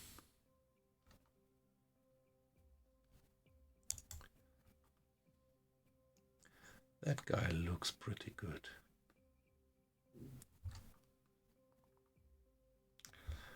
1 and 2. Let's hire the selected ones and then check how much money that will cost us. So we are at 1,522,000. Now we have hired them. So it was 10,000 per guy to hire, and I think it will also cost us upkeep, something like that. So do we have them available right now already? I think it will probably take a little while until they are with me.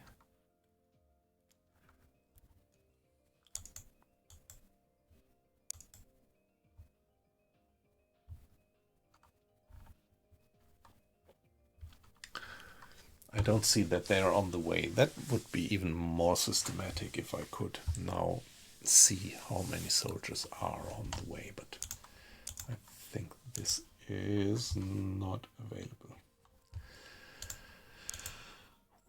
Well,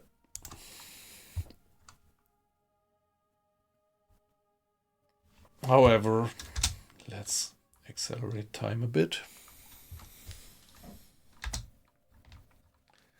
Okay, category 5, storm forming in clear skies, meteorologist perplexed, alien activity presumed, freak storm. So this will probably bother the people in Southern America. You see, they would give us $5,000 less in the next financial period.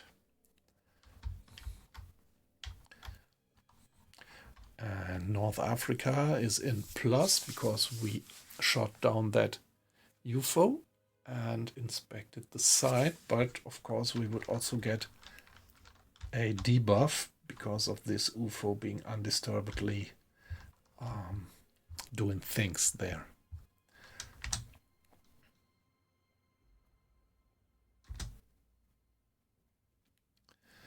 Now I really wonder when the soldiers will arrive.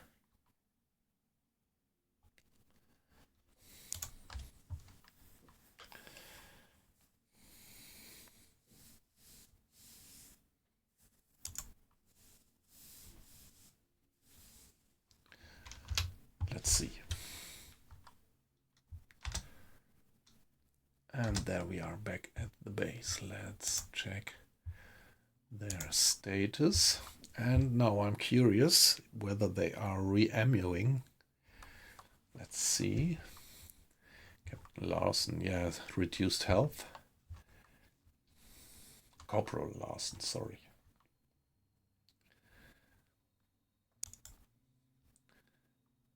And Corporal Schubert as well. And if you ask me, it looks like that they are re-ammoing. That's good. So you don't have to do that micromanagement. This is what you had to do in the very first good old UFO enemy unknown. I would now have manually reload the dropship at least with the used ammo.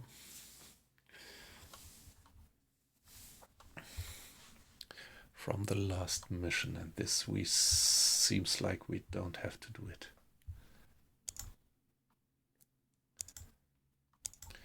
So I think I would like to take these two out of the roster for now. And I think, let's see, I think they just heal over time.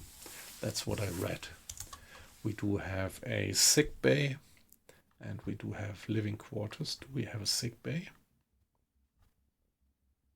Workshop, living quarters, stores, laboratory. We don't have sick bay. Medical center. What? Maybe it would be worthwhile to build a medical center.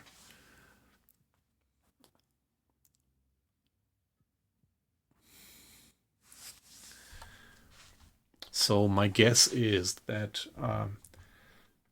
if you just have the living quarters, then they would, injured soldiers would regain slowly. And if you have a medical center, you could have up to 8 soldiers in there, which then would regain faster.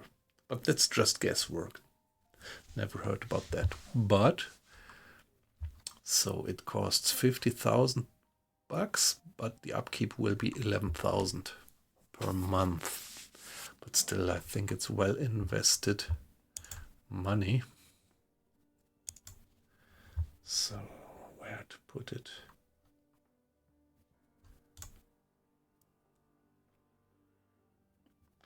Construction time left 10 days.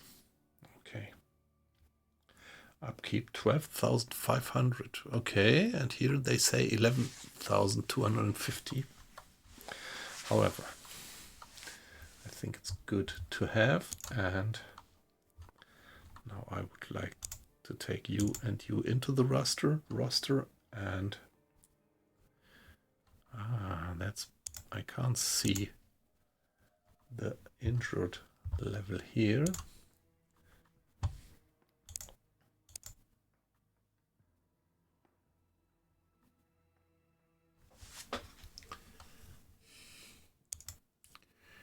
Could I assign and unassign them in this screen? I think not. Okay, yeah, I can. Yeah, all right. So, Corporal Larson, you get unassigned. And Corporal Schubert, you get unassigned as well. You first have to regain your health.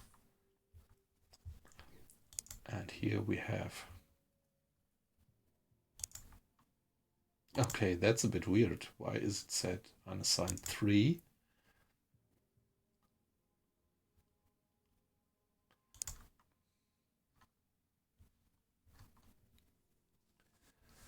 She's a rifleman, so she's gonna be assigned now to Charlie 1. And you are... Maybe when they are at 50% health, maybe you can't reassign them. I don't know. I don't know. Maybe the number is just buggy, but not much of a problem. So here we get another rifleman. Problem is we had specialist, so she's a sword and she's sniper, and we replaced them just by rifleman. But yeah, we have to live with it.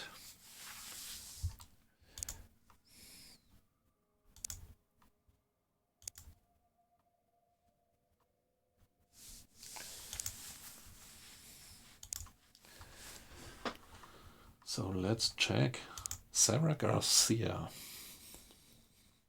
She did kill 2. She was here. Kills 2. Mission 1 kills 2. Did I kill 3 aliens? Yeah, I did, right? So, Miss Lauren Hill.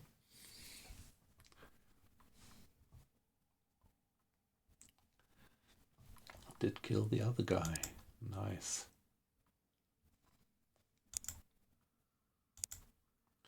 And so it's you, Corporal Novikova, and Corporal Baker. These are the 2 new guys, actually.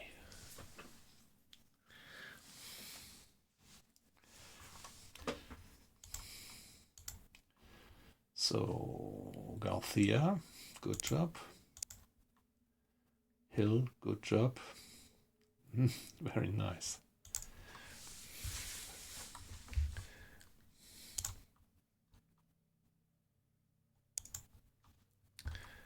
So now we have to refuel. This is going to be automatic. Yeah, fuel. Just about any minute it should be refueled. And then we are going to send them for that UFO landing site, which is probably even more risky because on the crash site, while crashing, some of the aliens have died on that last one. And here we will have the full team, the full crew. And the other question is whether the UFO will wait there so long until we actually arrive there with our relatively slow drop ship. But we will see. Oh, it's so slow. Refuel level 95%. Okay, Charlie has been rearmed and refueled and is fully operational. See, the UFO has started. Now the question is, do I dare to send my 2 damaged interceptors out? I think I will. Let's see if I can. Let's see if I can send out the damaged interceptors. I think I can. Well, they are being repaired, but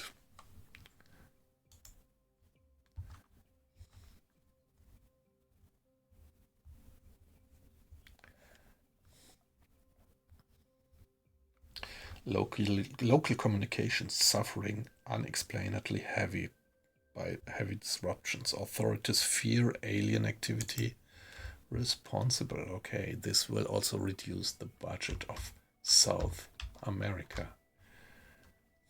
Yeah, but I just don't have the capacities to go there, and I don't have the money to just build up another base yet.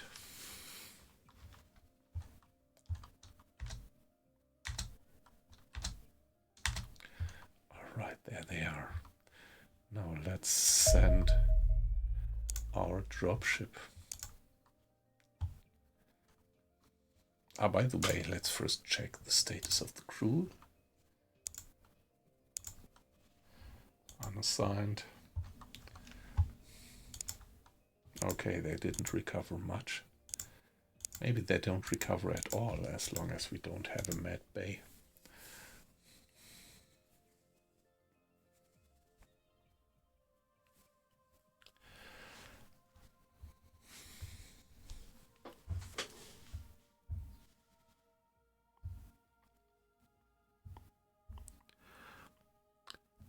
Yeah, you see, I really like the game. I really like it.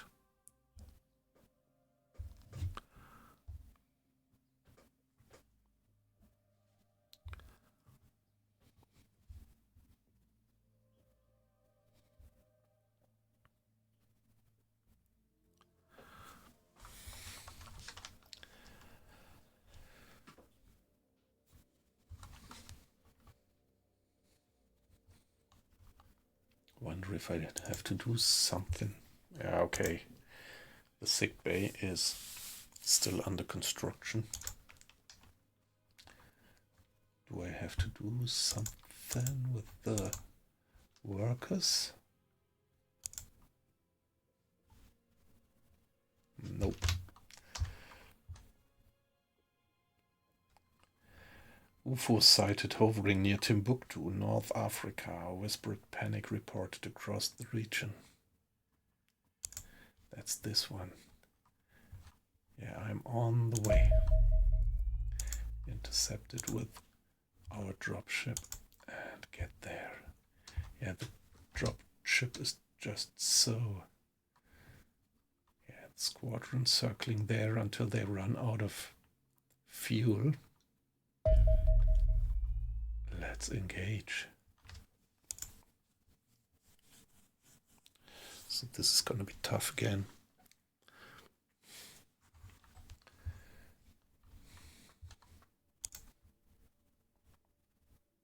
Yeah, again, my reflex to save the game.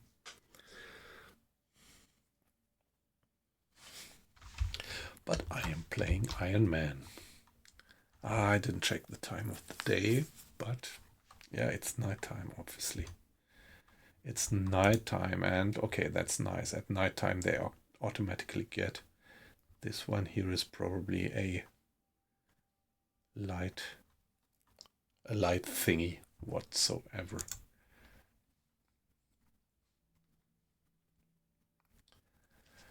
Novikova.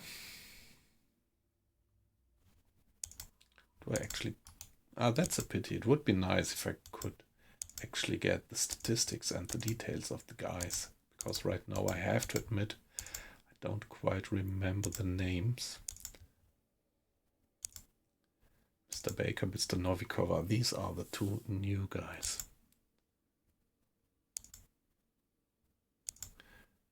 Mrs. Novikova, yep.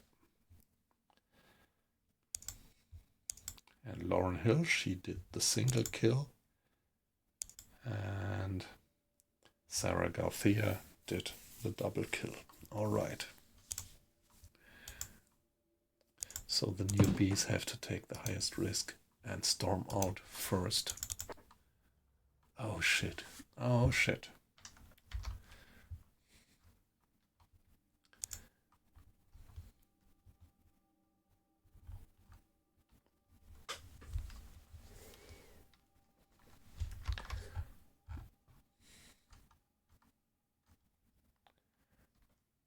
Hit chance is so low. Hurl a grenade. It would take 18 time units, but the position is blocked. I don't get the grenade there.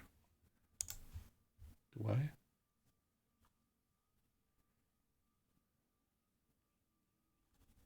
There is a certain hit chance to hurl it through the window, as it looks like. Shall I try?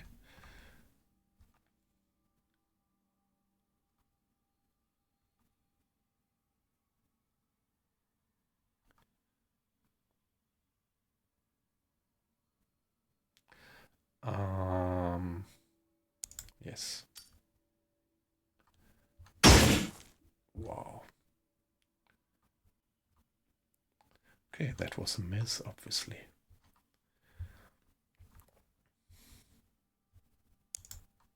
Oh shit. And yeah, okay, so that was kind of a miscalculation. That took much more than I thought in terms of time units. So what about you?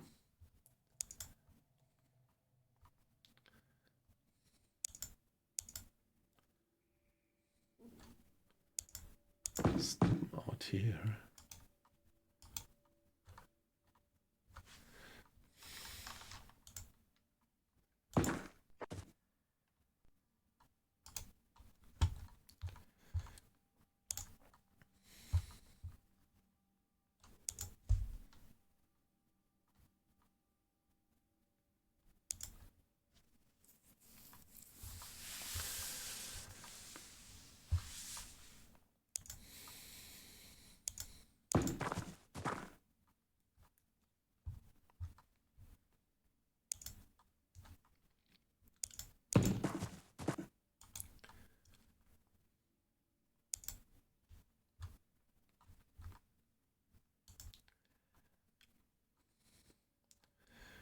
Jennifer White with the machine gun.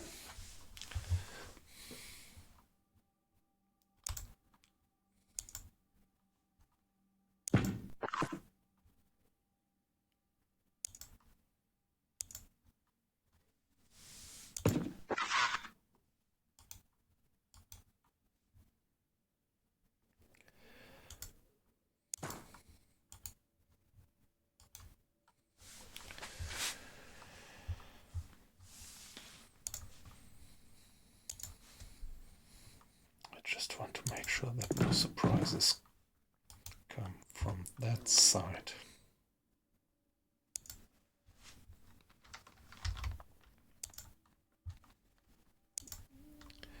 What about you? Get there.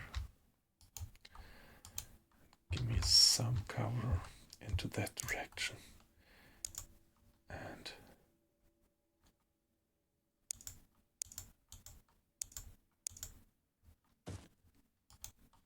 that, and you are gonna cover that area, hopefully.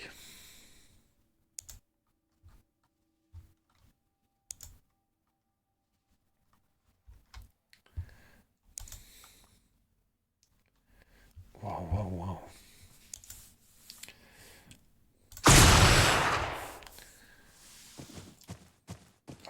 Fuck.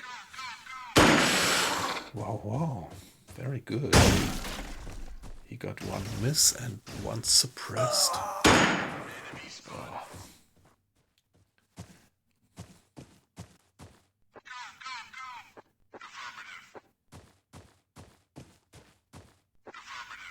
Okay, there are other aliens, other civilians around.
I don't know, these steps in the background.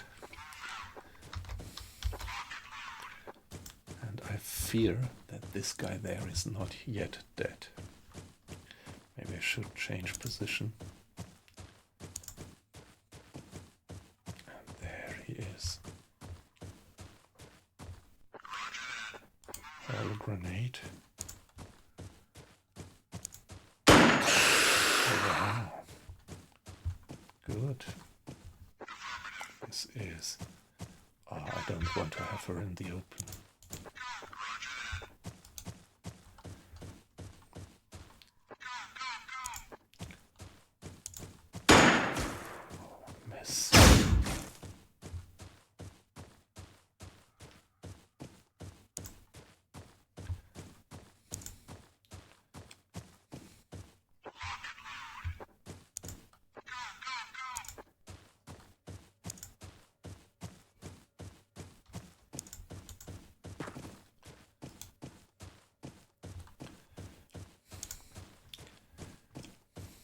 that distance. Let's try.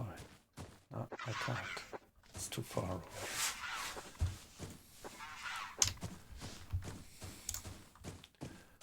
But what about chance?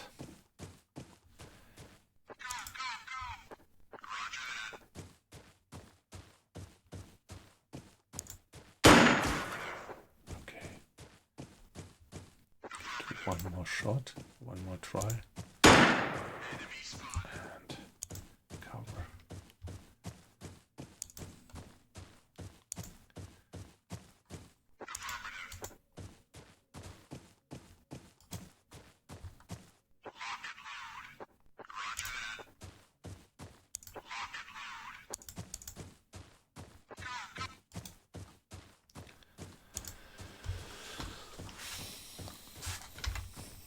Alright. Oh shit, getting close.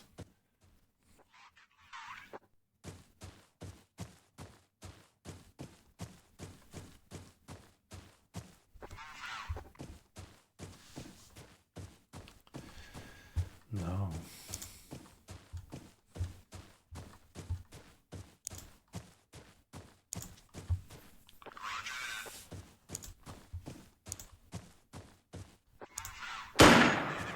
Miss.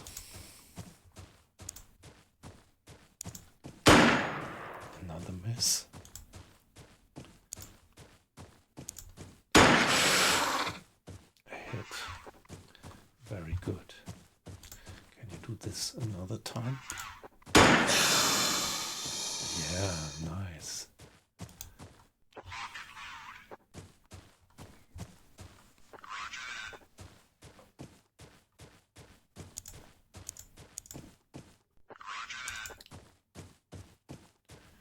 Okay, I don't know, he was suppressed. Ah, no, he already did take a shot.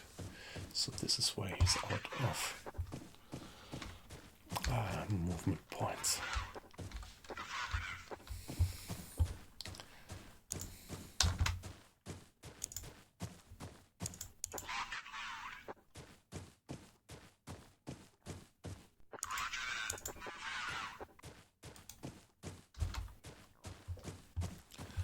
I'm just a bit afraid that we get flanked from here.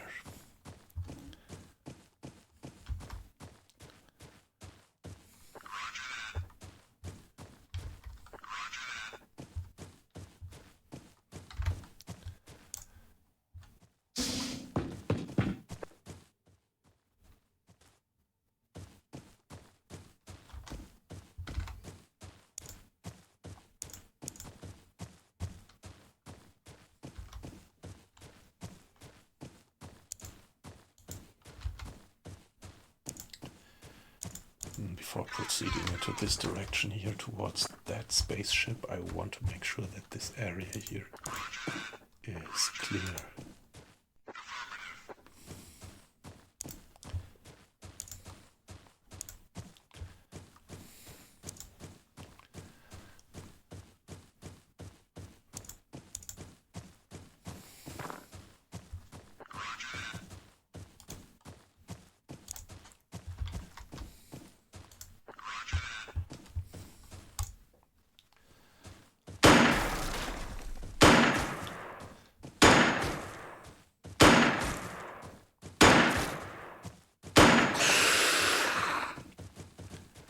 Not bad.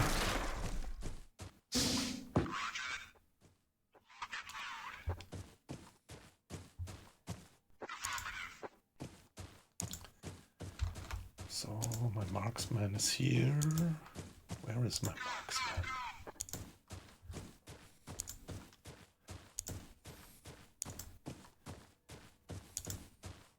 Ah yeah, of course, the marksman is in sickbay.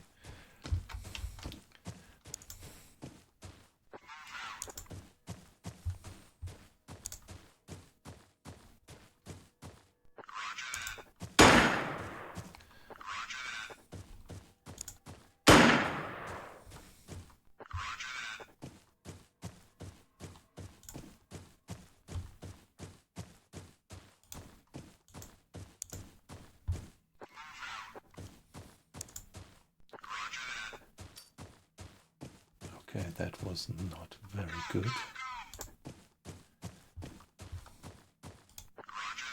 I think I want to hurl a second grenade. Let's hope that this guy's gonna do it better.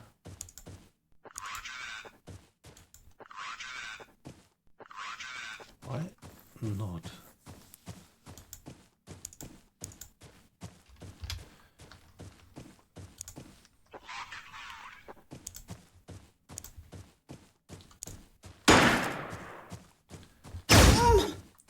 What? This didn't make sense. Oh shit, she's about to die. She is. Don't even have enough points to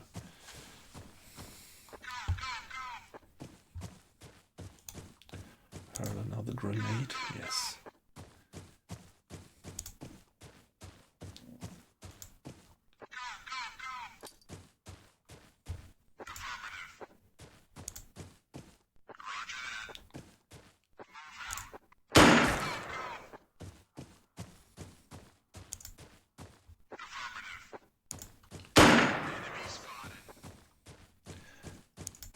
Don't even pin him down. Suppressed, okay, that's good. At least.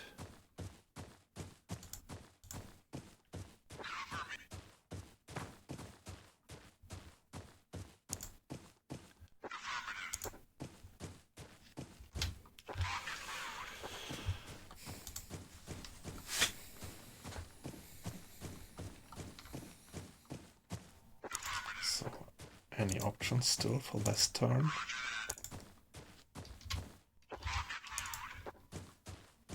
What about you? You could still do a snapshot and do it.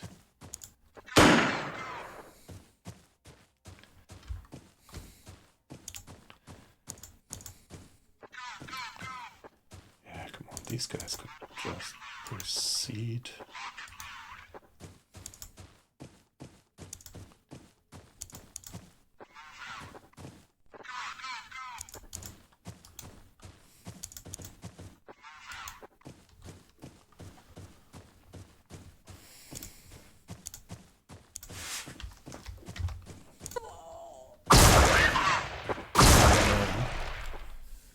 Wow, that was my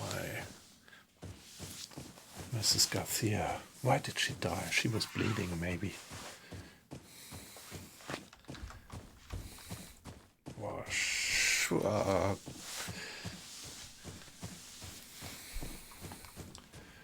She was the best hotshot that I had. But that's it. That's the game.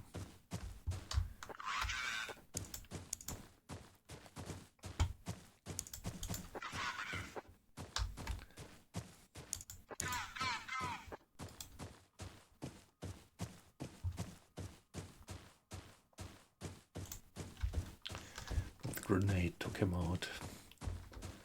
The grenade definitely took him out.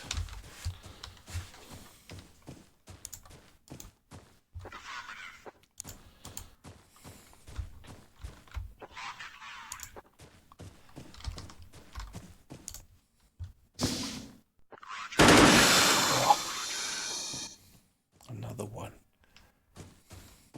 Very good. Mrs. Novikova.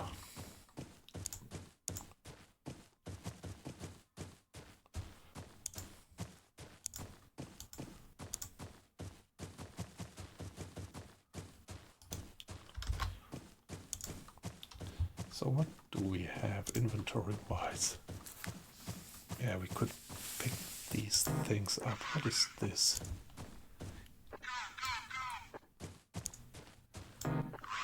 Probably far too heavy. Now I'm overweight. But I don't know, is it reasonable to pick it up, or will all the stuff be picked up just after? Probably I don't have a proficiency with that weapon, right?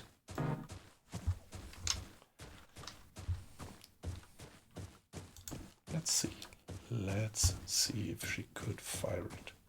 At the moment it pretty much looks like she could.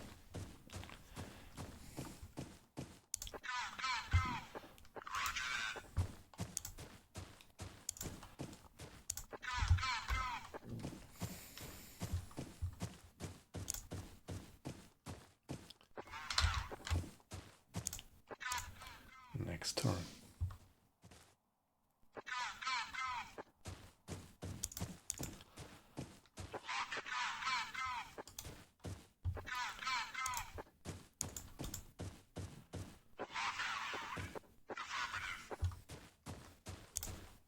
I want them to clear the area first.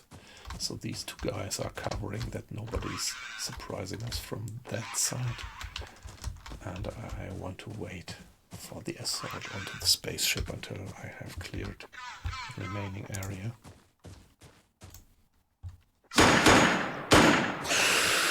Oh, nice. Good shot.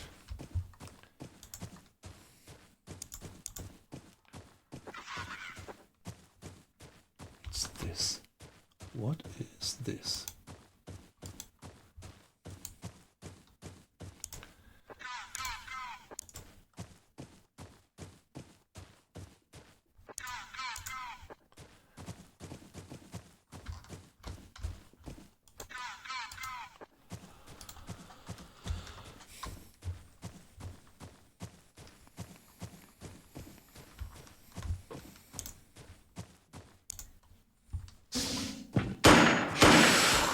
Wow. Who is doing these nice shots? Is it my new guy?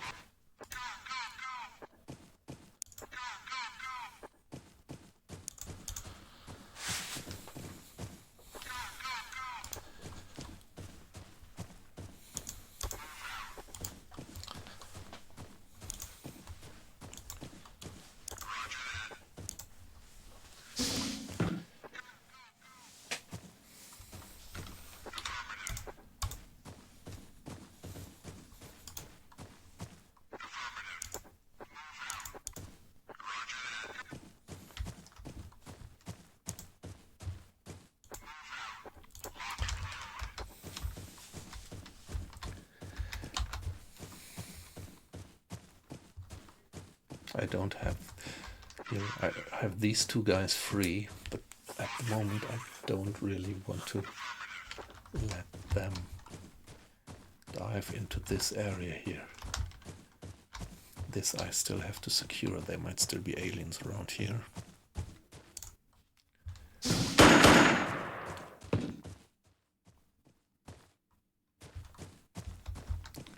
So who is firing all the time? Is it you? It looks like.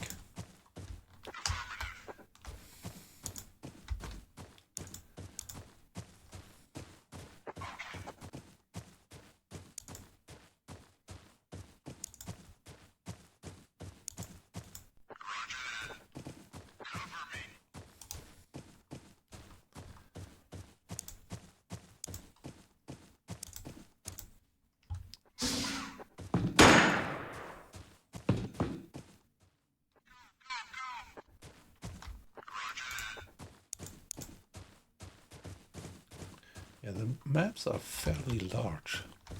That's pretty okay.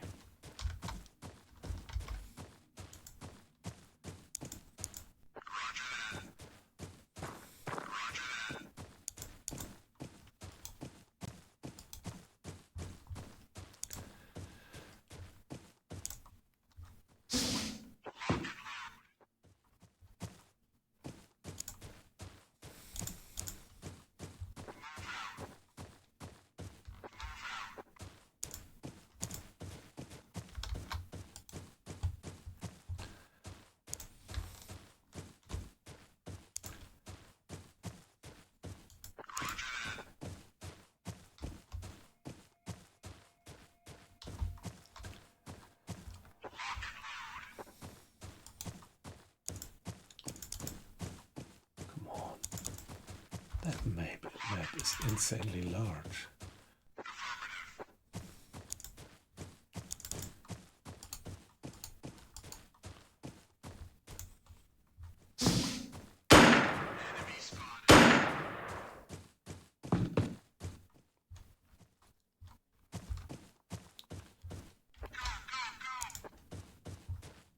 Still 4 shots left.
Yeah, we lost one.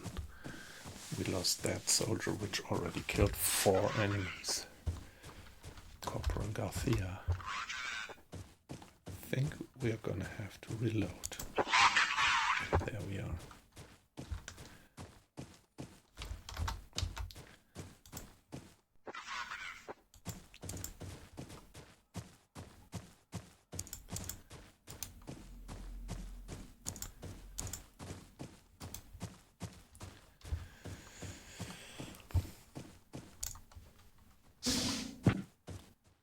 Would be nice if the guy could finally kill that alien.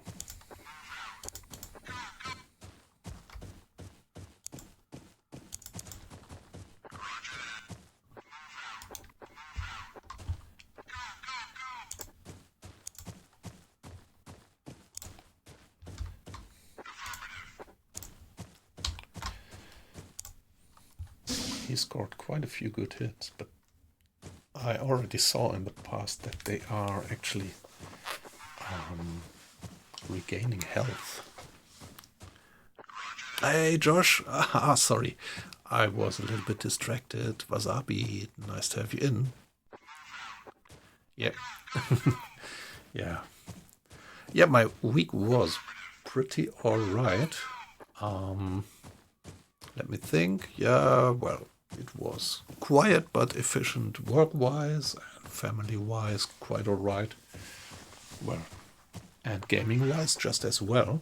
And yeah, some thinking about, I don't know, somehow last week I was reminded of a game which I loved, something like, in the 90s. And that was UFO Enemy Unknown. And so I tried XCOM 2, which is maybe the graphically best new implementation of that. Yeah, roughly that kind of game. But it didn't quite convince me. It was nice graphics, but the gameplay was not that deep as I would have expected it. And so I finally found this one here, which I pretty much like. Xenonauts is the name. So what we are doing here at the moment is we are fighting against aliens who landed to abduct the people here in the countryside. We already lost one of our soldiers. Well, and I'm playing permadeath, but Iron Man mode, no saves. So pretty risky at the moment, and that was why I was a bit distracted. Yeah, turn-based game, but it's very, very nice strategy thing. Strategy, I wanted to say. So you see that the guys have movement points and hit points, and so, like for example, that she actually picked up an alien weapon from an alien that she killed. I'm not even sure if she can fire it. And now I am kind of, trying to stepwise check the area for more aliens. Crouch.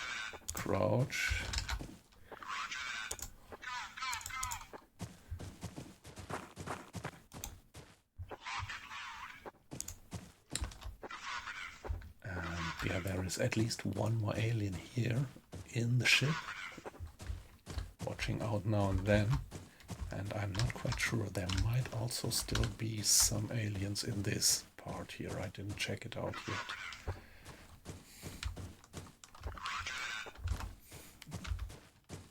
Yeah, what about you, Wasabi? How was your week?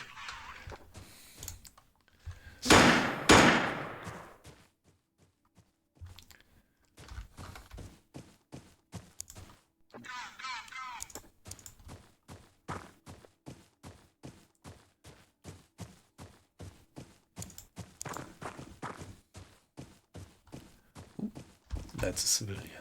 I hope.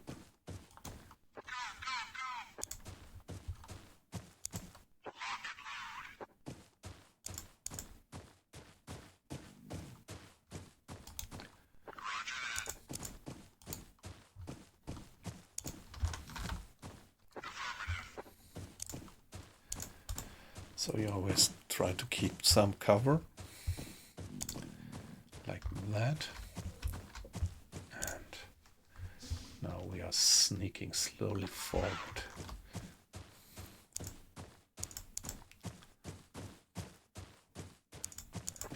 There could still be aliens around here.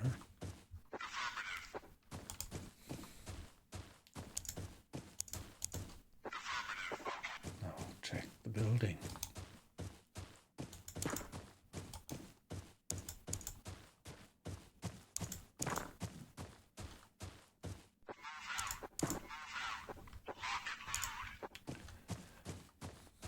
Looks like this is an armed civilian.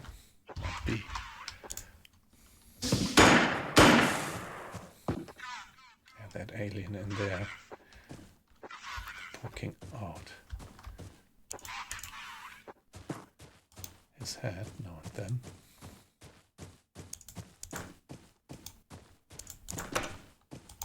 Check the room and nothing there.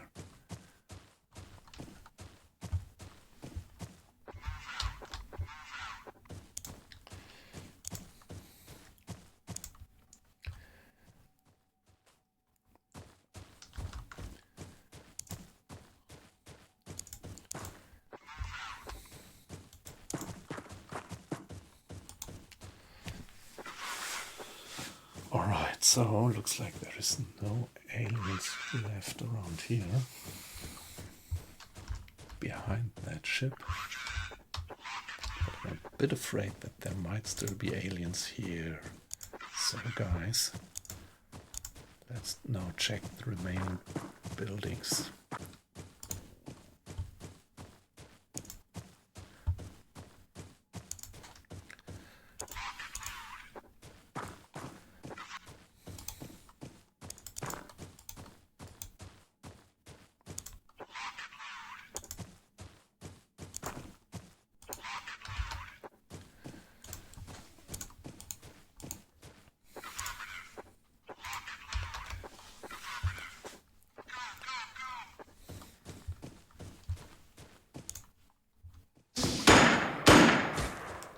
He did hit that guy a few times, but now he's not missing anymore.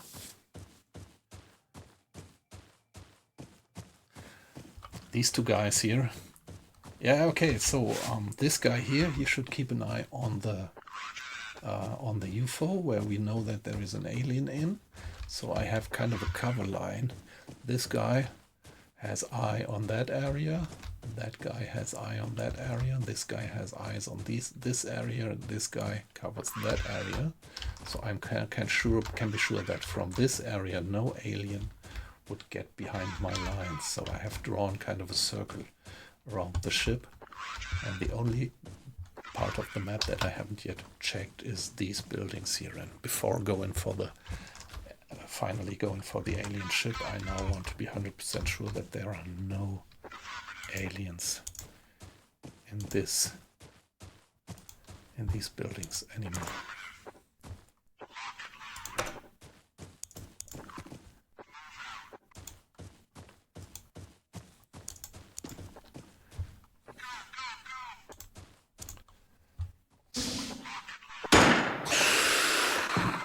There's a hit. A second hit. Nice.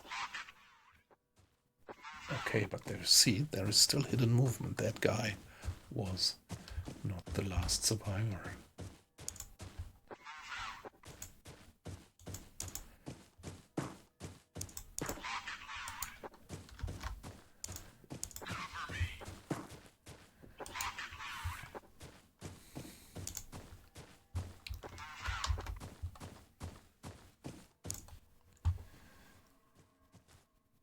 I'm curious where the last guy is.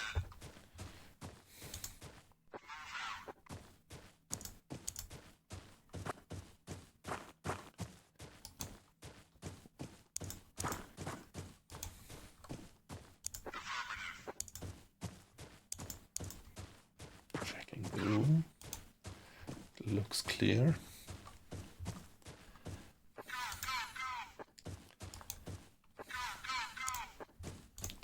Yeah, these background noises at the moment are a bit weird.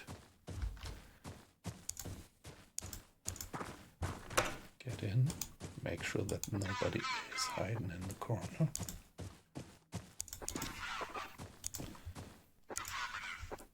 Ah, okay, we can get upstairs. But how?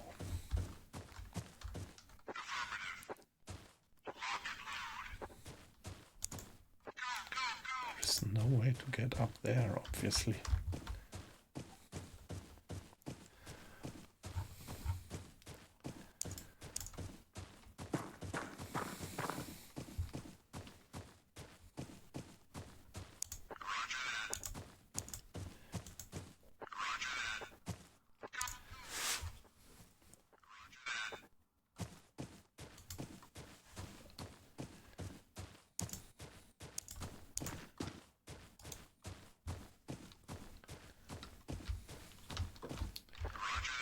Where is the remaining aliens?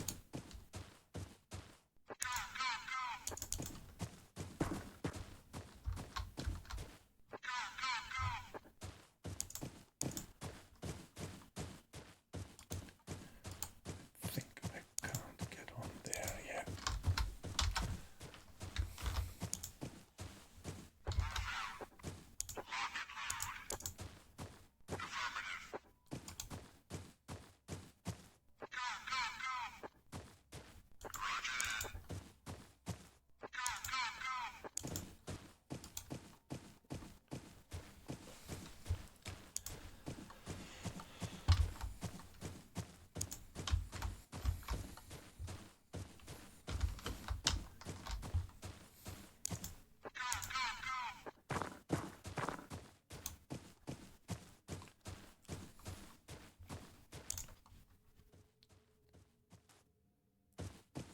So there must be still at least one more alien in the spaceship.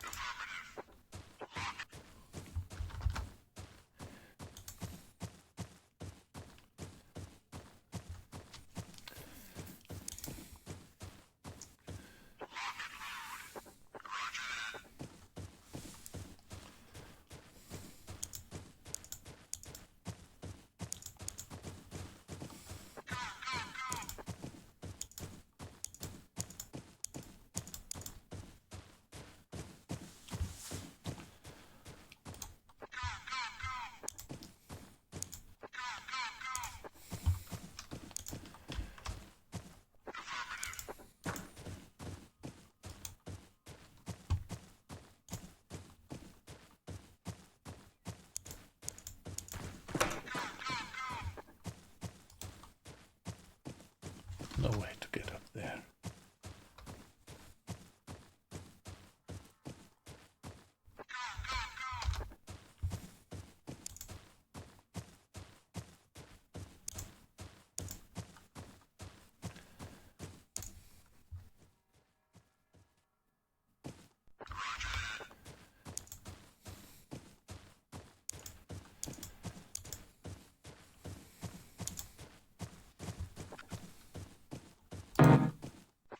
Still too far away.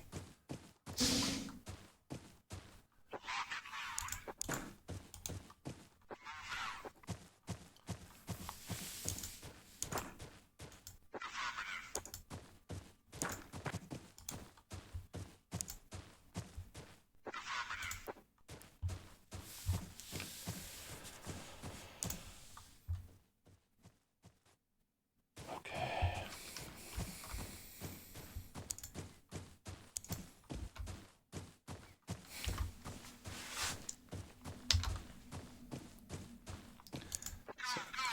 I think we're gonna have to position ourselves right in front of the guy.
Oh shit.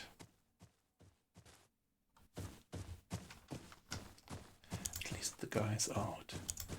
Now could you fire with that one? Give it an aim shot.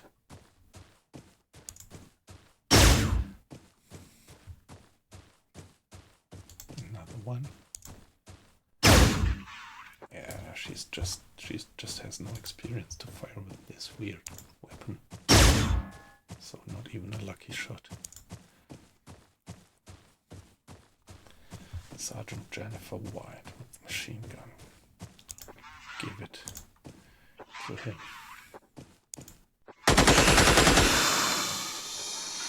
There we are. Nice.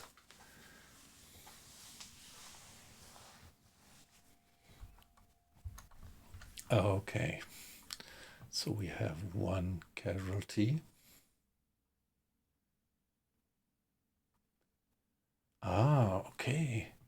So it looks like Sergeant Garcia only got uncon. I thought she died. For that she gets the Purple Heart. I'm not sure. Might still be that she's dead.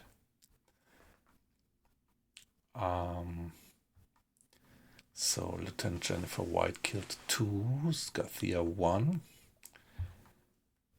Very, very good.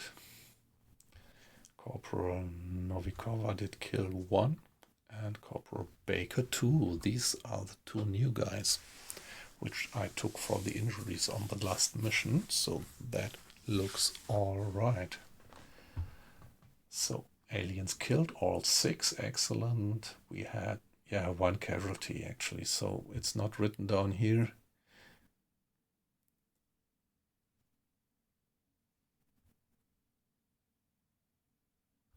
Revived. Okay. She had just 2 hit points left and revived. I don't know, I doubt it that she's still alive. Surviving civilians, 0. I don't know. I think no civilians were killed, so this number is a bit weird. Good. And civilian guard corpse, okay, that we are gonna send to the research division. Alien alloys, 9 pieces collected. And we recovered data core, guard corps, civilian non-combat corps, and plasma battery, plasma pistol, and plasma rifle, giving us some additional budget, which is good. And 1, 2, 3 promotions to sergeant, maybe 1 posthumous, and 1 promotion to lieutenant. Let's see.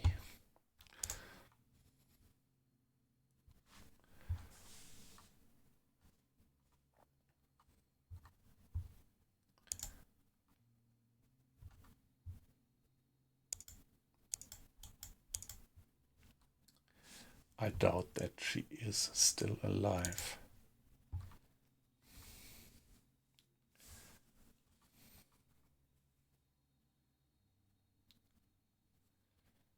Wow. 16 days wounded. Looks like she's really still alive, so she just barely survived.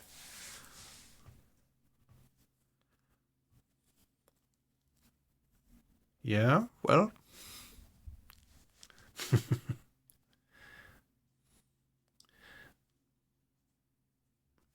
But you can really fuck it up quickly and lose the whole squad if you don't be careful. But it's alright, so I'm playing Iron Man, so if I do things wrong, I have to live with it. But at the moment, it looks like things are going pretty okay. I started to build a medical center. I hope that then I will have the opportunity to heal my injured soldiers. So let's see that we get the babies back into the hangar.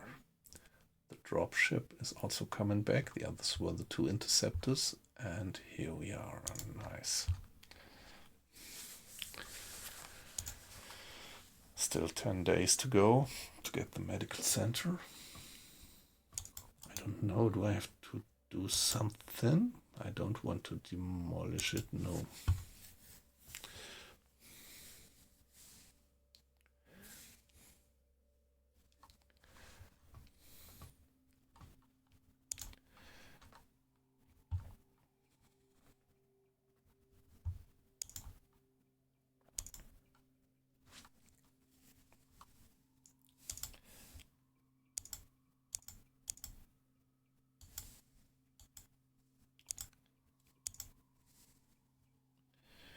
She's heavily wounded.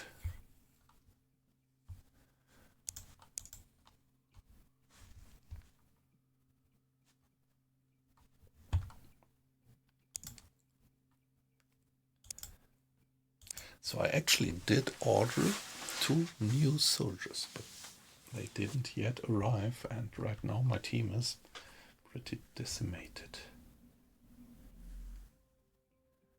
Bernier, White, Lauren Hill.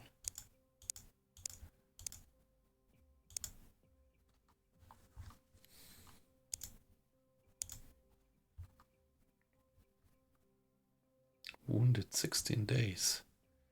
Okay, when they are heavily wounded, then they seem to be not available anymore. And when they are just lightly wounded, you could still let them do jobs, let them do assignments.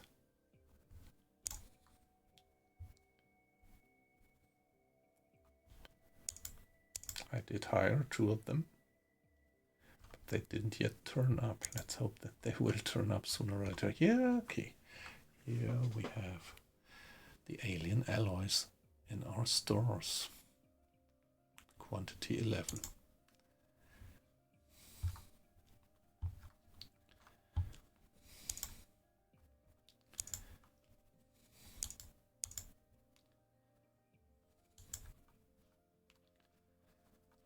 Yeah, she's slightly injured, but still fit for duty, obviously. Lauren Hill survived. She's good. She already did 1 kill. So let's check. Corporal Barnier. Jennifer White, she did 2 kills with the machine gun. Lauren Hill did 1 kill.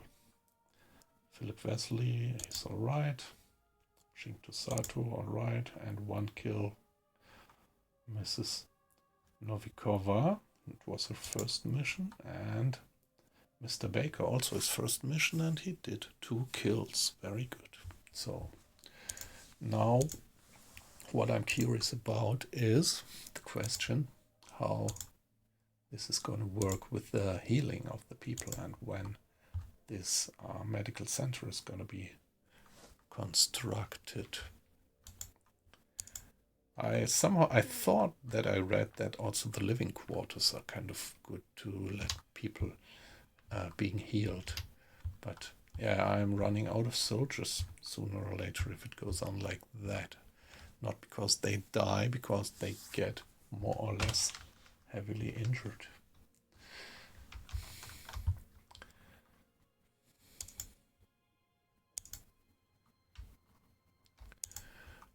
Okay, so North Africa seems to be pretty okay with what we do, because their fund would raise by 25,000 if the month were over. But look at that, it's only the 2nd of September. We are on a very, very short time scale.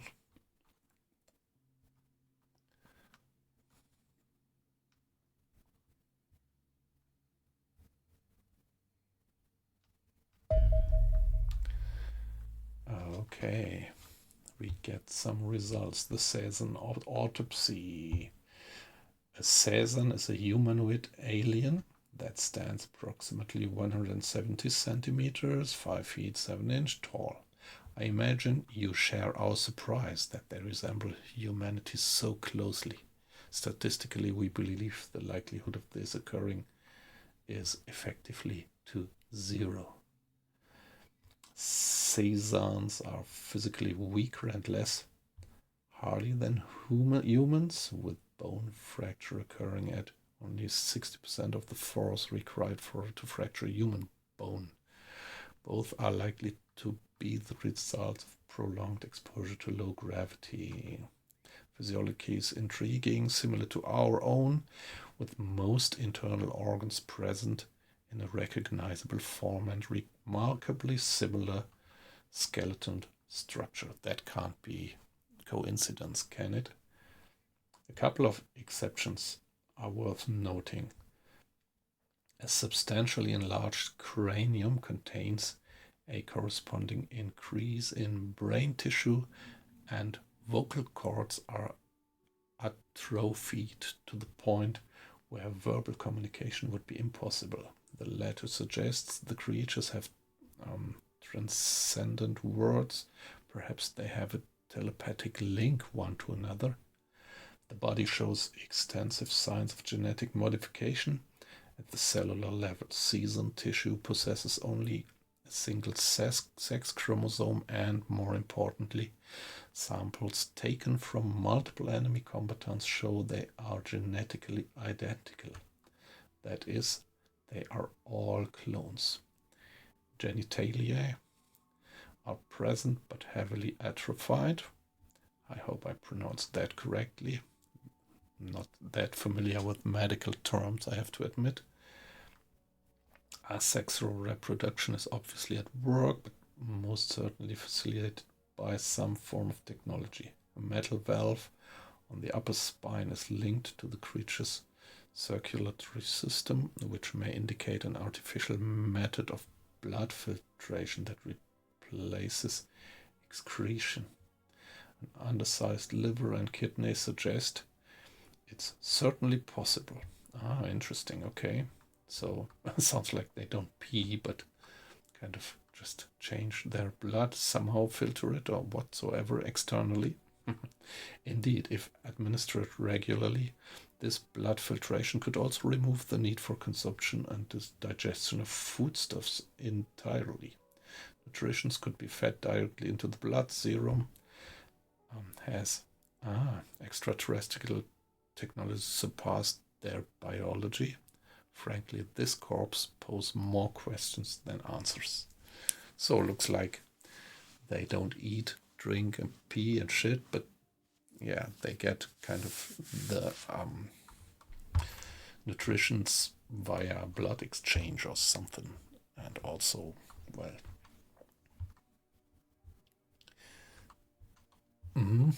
okay. Light Scout UFO. My team has finished preliminary studies on the recovered UFO hull. We have designated Light Scout. It's very small compared to some of the orbital signals we have detected. Barely more than a probe. It is approximately a dozen meters from nose to tail, comprising a saucer section and two wings filled with what we believe be sensor equipment. Two small thrusters mounted on the back of the saucer provide propulsion. The craft does not appear to have a reactor of any kind, instead seeming to draw power from rechargeable capacitors in the wings. It is almost certain not capable of independent operation. Instead, it would need to be launched from a home vessel at the start of each mission and returning afterwards. It has poor combat performance for such an advanced vessel. It's no match for our Condor interceptors. The main weapon is an energy cannon mounted beneath the saucer, which has a relatively slow fire speed and shorter range than our Sidewinder missiles. The armored shell is remarkably strong and impressively heat resistant, given it is only a few millimeters thick, but is too thin to offer much protection against modern munitions. Enjoy the gentle introduction. While it lasts, Commander, I doubt the larger ships will be such easy prey. Okay. So we start to learn something about the aliens.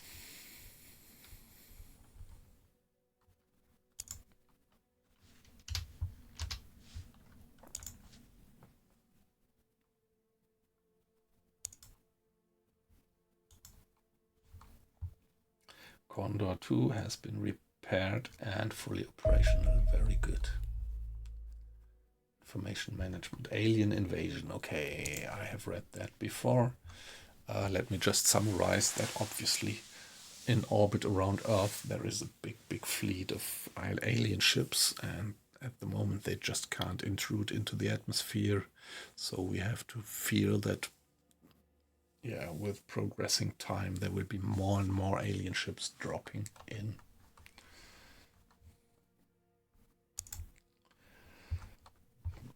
So I think at the moment I would like to have a high-speed interceptor, commence the project, and yeah, now I have 50-50, 5 scientists on the alien plasma pistol and 5 scientists on the high-speed interceptor.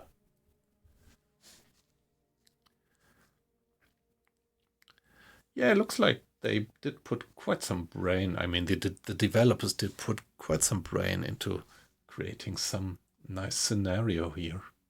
So quite a few questions are arising now. And yeah, probably we are getting to the solution. The more science we are going to do on the stuff that we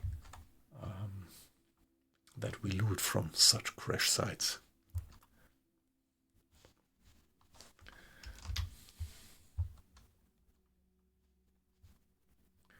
Condor 2 is repaired. The dropship wasn't damaged anyway.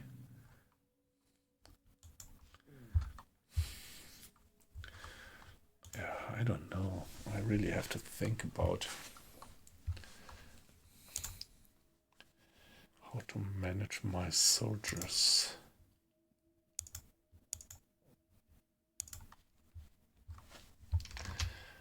Yeah, well, we have to wait.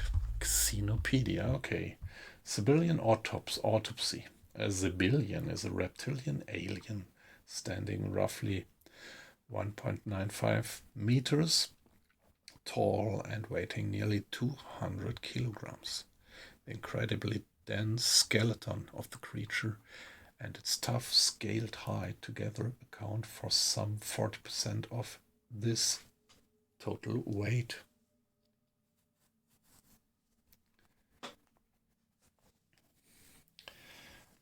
The remainder being largely muscles and teeth. Whatever environment the civilians evolved in must have been a hostile one. Their physiology is hardly to the point where I struggle. Their physiology is hardy to the point where I struggle to think of a creature capable of killing one. Don't quite get that point, sorry. With up to an inch of scaled hide in place, these creatures have some inherent protection against ballistic weapons. Beneath the scales is a thick layer of dense muscle, and the creature's heavy skeleton, both also heavily resistant to damage. Once we had abandoned our bone saw for an angle grinder, we revealed the creature's inner organs. These were much to be expected, the only major anomaly being the presence of 2 hearts inside the torso. Presumably one alone could not pump sufficient blood around the beast's body to sustain it. Analysis of civilian blood also has some interesting results. Almost 10% of the blood volume is comprised of a mixture of powerful coagulants and unspecialized stem cells. We do not yet fully understand the implications of it, but it is quite possible that live civilians are able to rapidly clot wounds and possibly even regenerate damage sustained in combat. Yeah, and this is what I actually already observed in combat. Yeah, that's actually what it is. Some consolation. Despite the above, civilians are not perfect soldiers. Much like the brutes down in our engineering department, their physic bellies and undersized brain Okay, okay, this is the scientists speaking here. A civilian probably has as much understanding of squad tactics as it does of finer points of Shakespeare. They also have a weak thermal eyesight, giving them slow reflexes and poor accuracy. Although smoke will not hinder their accuracy like it does other aliens. Okay. They will prefer to fight at short ranges where these characteristics are less a hindrance, so it would be wise to ensure the opposite occurs. Okay, alright. Go to the research screen. Alien biology. What would I like to do next? Pistol, interceptor. Yeah, I need the alloys sooner. Yeah, come on, I can't support all these projects at the same time. So let's first finish these before we start with something new. Yeah, money-wise, of course, we could invest some more money, but at the moment I would like to... Yeah, what we definitely need is more living quarters. I think that's an easy one. We definitely need more living quarters. Okay, how do I rotate this? Okay.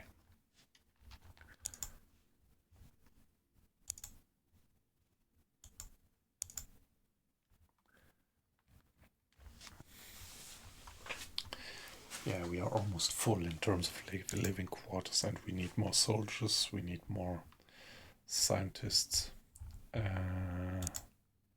Shit, that was not what I wanted to do, but well, now we have it. I don't know what happens if I demolish it. Probably the money will be lost. So let's keep it just like that.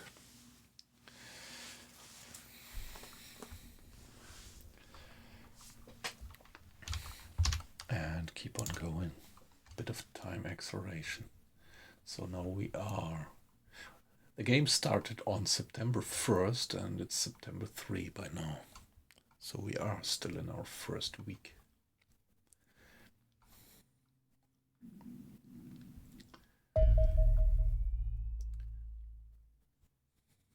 Two soldiers have arrived. Okay, very good.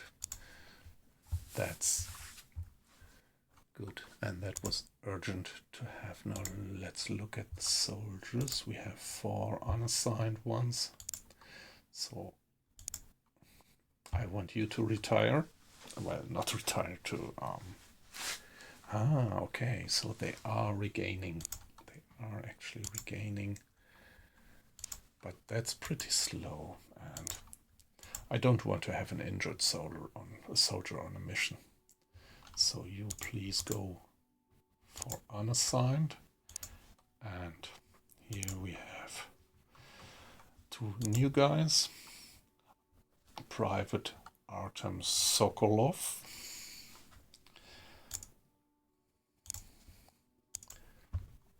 Being a rifleman. You are assigned to Charlie Squad, and Private Frank Kaiser just as well. So here we are again with 8 soldiers. Mr. Kaiser, Mr. Solkov, and yeah, that's nice. So the new ones are always put to the bottom. So you see here the missions. They have 0 missions. These have 1 mission. And the rest has 2 missions. I pretty much like that. I think this, at least for me, this works. I think this is going to work to get some personal relationship to the soldiers, which is something I pretty much like. So he is overloaded.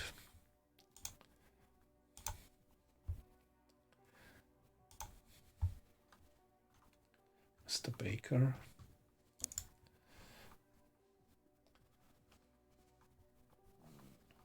And Mr. Sokolov as well.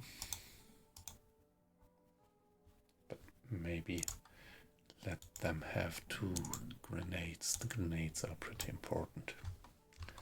It's not yet red. It's not yet marked red.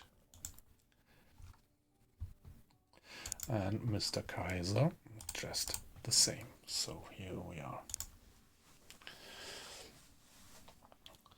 1, 2, 3, 4 corporals, 2 sergeants, and 2 privates. Yep. And what about the interceptor? It's fully repaired. All right, so that's good to know. So regeneration of injured soldiers even works without a medical center. But, well, I would expect that it's probably faster with the medical center. And Sarah Garcia, she's completely out of business. I was so lucky that she just barely survived, obviously. So she didn't bleed. If she was bleeding, she would have been bleeding out. And so she went just down to 2 hit points and went uncon. So pretty lucky. Lucky she.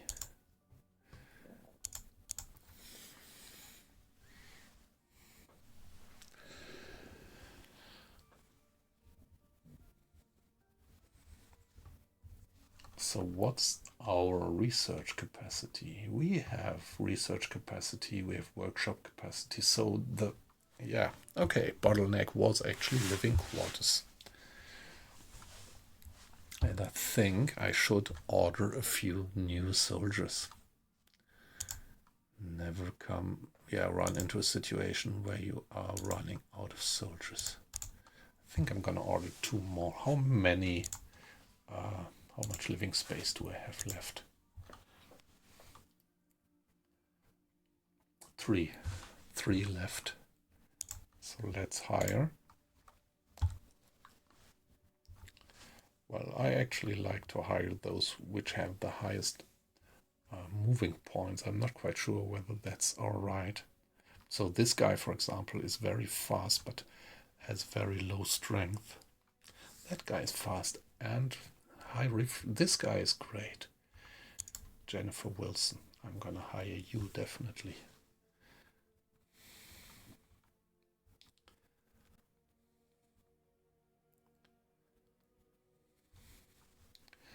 Although she has relatively low hit points. Well, so what about you? Claire Turner.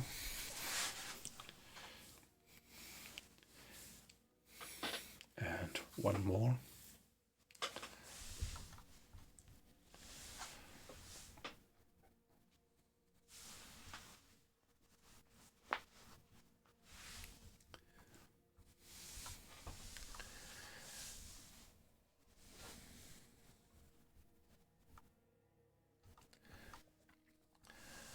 Alida Safa. Yeah, okay, let's take these 3 and hire them. So it takes something like 1 or 2 days until they arrive, obviously.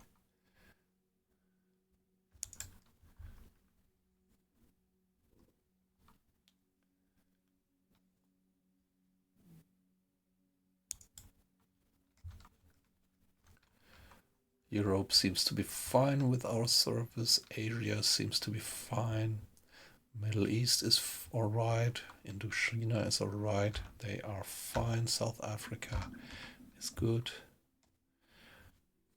What about Southeast Asia? They are alright. And Australia is alright. Only South America, they had incidents.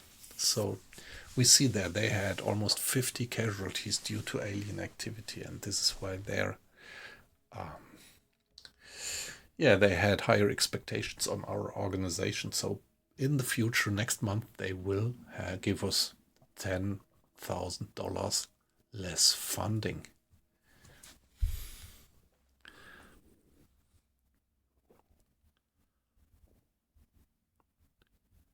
Yes, yeah, that's right. I should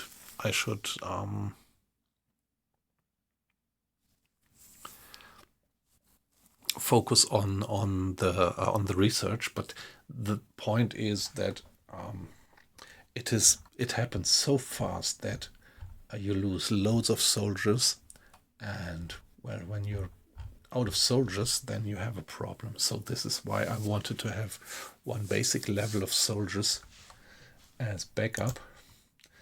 Like right now, I have the full complement. Well, it's not full, but 8 people for the dropship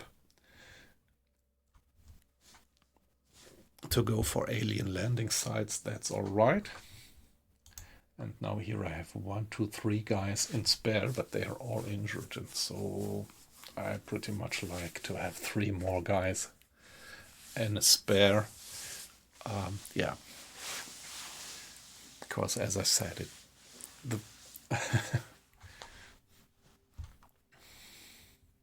that mission, the last mission, looked relatively easy, but yeah, things can roughen up quickly. But I agree. I 100% agree that I'm gonna increase my research activity. So as soon as these living quarters are finished, I will hire more scientists. That would probably be my next action, to hire at least 5 more scientists. And we do have the research capacity for that. At the moment, we are using, yeah, 10 out of 15 of the research capacity. So we could have 5 more scientists. Question is whether it would be reasonable to already now build another research facility. But I have to keep an eye onto my cost. Yeah, Wasabi, I think you're right. So what do you think? Shall we build another laboratory?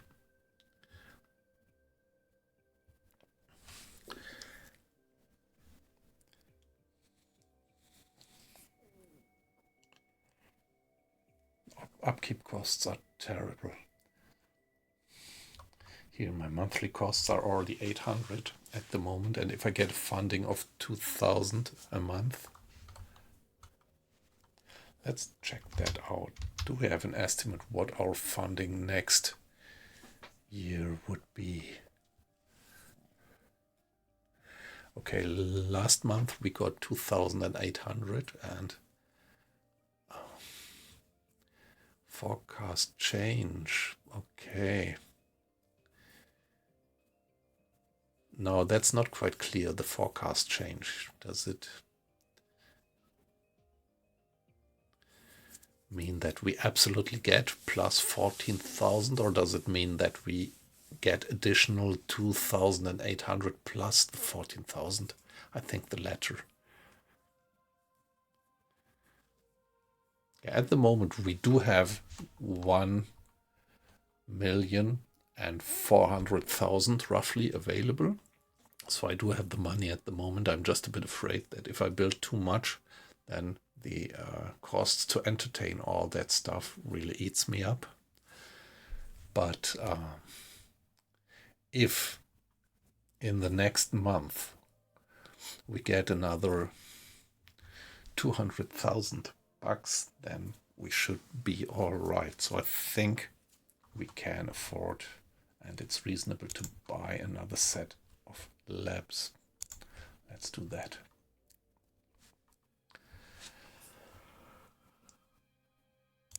Here we are.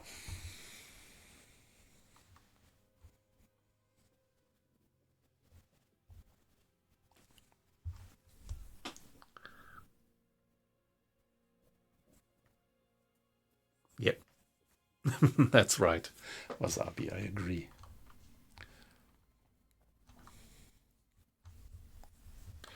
Question is when it would be time to build a missile battery to make sure that we don't get attacked by aliens. I think this might only occur later in the game, but we just we shouldn't miss the point in time when we need a missile battery to defend our base. Because this is something that I expect to happen from, this game is pretty similar, and that's why I like it so much. Pretty similar to this 90s game, UFO Enemy Unknown. And back then, there was later, the further time progressed, the more probable it became that the aliens would actually attack, land on your base and intrude and attack your base directly. And that's what the missile batteries actually would be for, to prevent them doing that. I love the game. And it is, this game really kind of revives these vibes that I had back then with the old school UFO Enemy Unknown.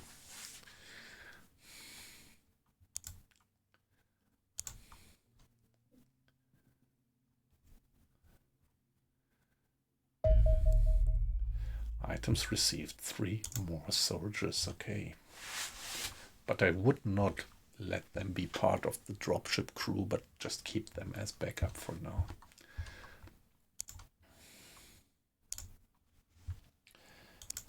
Yeah, see, they are slowly regaining health, but slowly. So it still takes a while. She's already at 90%, so she'll be fine soon. But here, Corporal Schubert, she's still below 70%, and Corporal Elise just above 70%.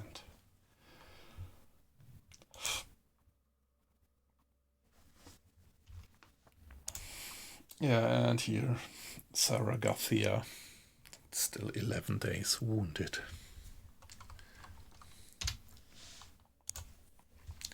Yeah, I'm playing Iron Man mode, which means that any mistake I make, I have to live with constantly.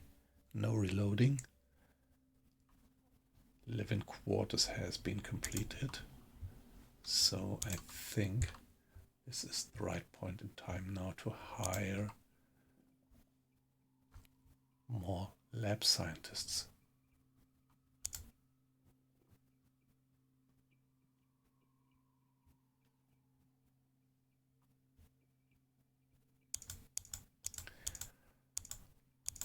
I can afford 5 more.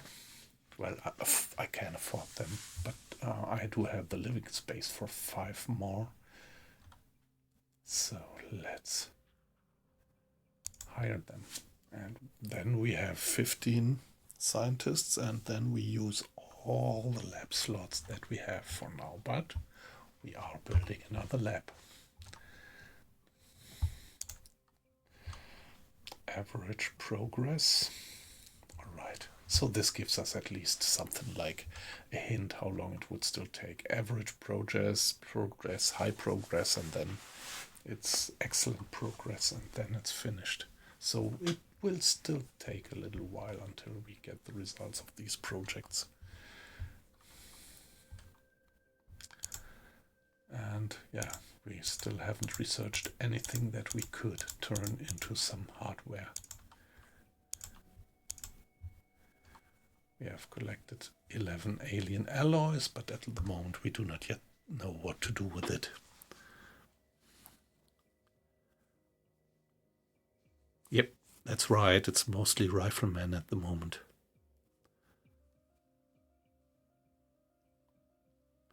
The key trait, accuracy, let's take a look at it.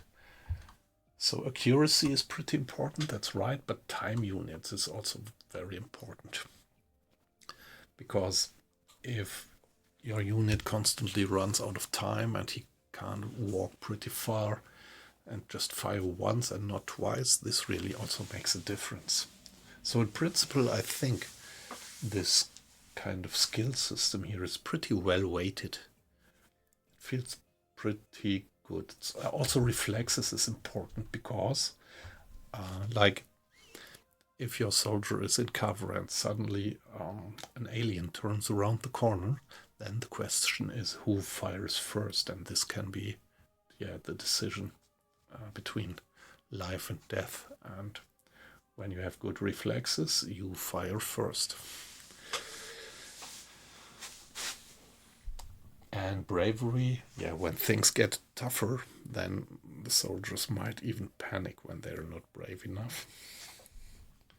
Strength is important so that you can carry a decent amount of equipment, and the health, of course. The more healthy you are, the more damage you can stomach.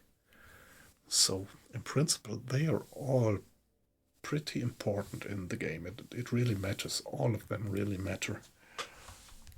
You could think about specializing, some soldiers being fast movers, others being heavy carriers, and others being accurate sharpshooters or something. But you cannot actually control the gain. Like in other games, you could actually distribute the gain in traits, but you can't do that here. This is just naturally growing, so it depends just on the personality of the soldier. When he comes out of a fight and survives, he gets some additional points in all of these, and some more, some less. And the game actually decides that. It doesn't give you the choice what to level up actually. At the first hand, that might feel a bit a drawback, but I kind of quite like it. So these are personalities, and so it pretty much depends on their personality how they develop. In principle, you are right. They are all riflemen right now, except for the assault guy. Problem is that the heavy weapons guy and the sniper guy, they got injured. Yep.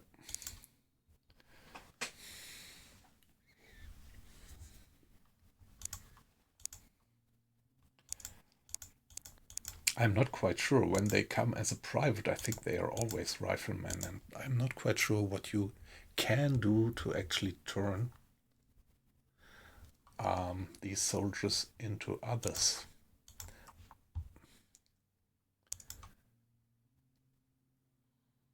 Change role. Ah, nice. We can do that. We can change the role.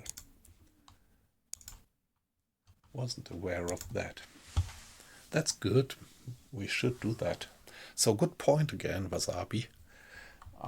Pointing out that we only have riflemen. So it would be good if we would have another. Yep, yeah, you're right. Favor 6. By the way, hi. Nice that you joined the chat. And great to have you in the stream.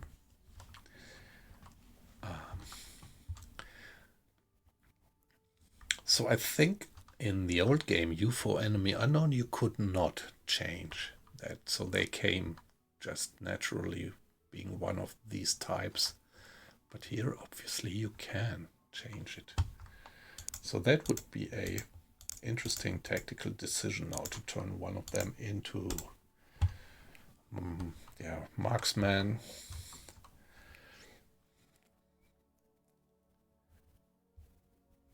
Yep.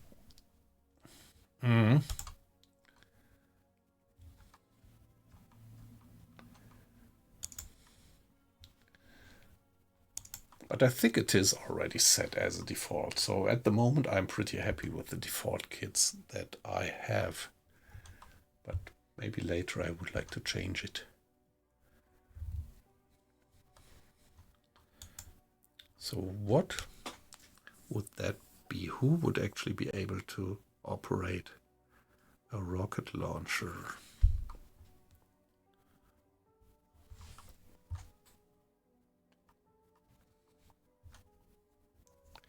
There is a heavy weapons guy, right? So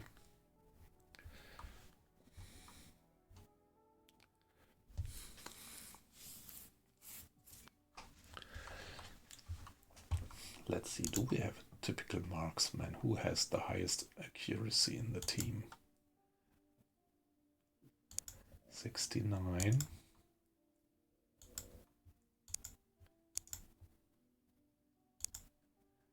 So I think it was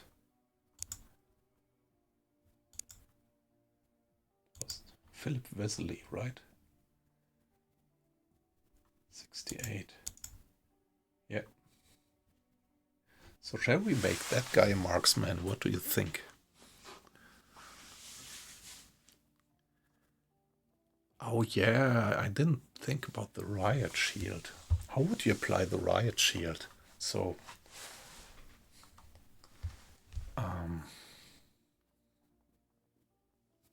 that's interesting.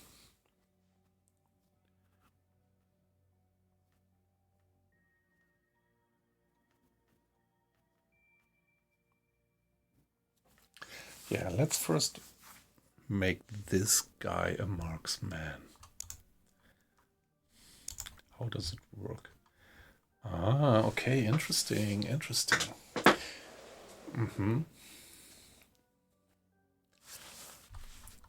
Wasn't aware that there are so many different roles actually.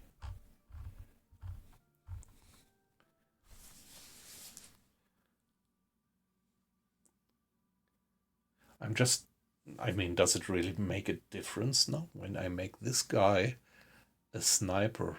Would it make any difference with his statistics, or is it just like I make him sniper?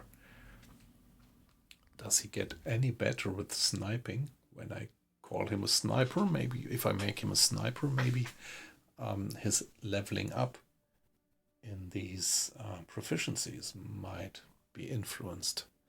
But that goes deep into the game mechanics, and I'm not aware of that.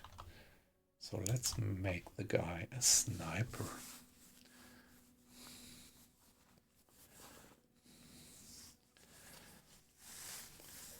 And now, do we want to have a heavy about the shields, the riot shields guy? I'm not at the moment quite convinced. The combat shield is designed to protect our soldiers from alien plasma weapons. The shield will absorb damage up to its maximum hit points, at which point it will be destroyed. Attacks from the frontal 90 degrees of the soldiers with the shield will be stopped automatically, but those from the sides and rear may bypass the shields entirely.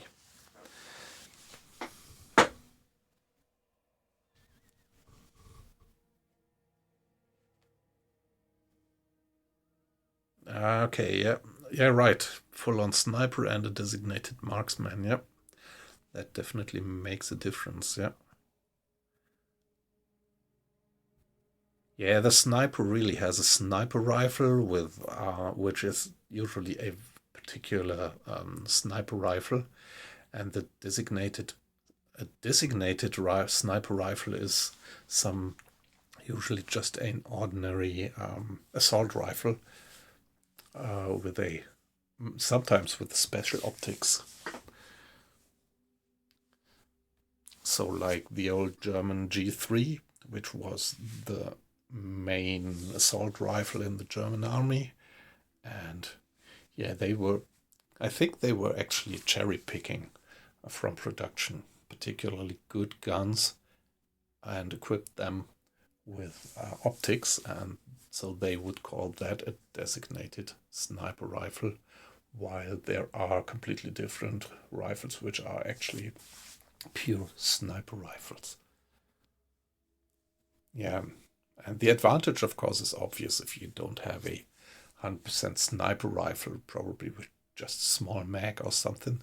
The designated sniper rifle could just be turned into the assault rifle, I guess.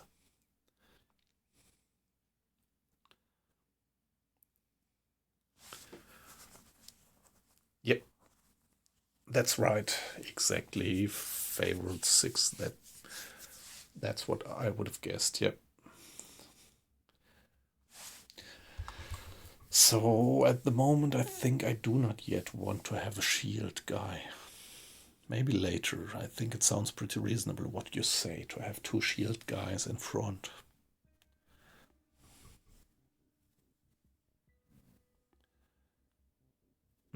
Ah, yeah, good. That sounds pretty good. So looks like we have someone there who is a bit of an expert with infantry tactics.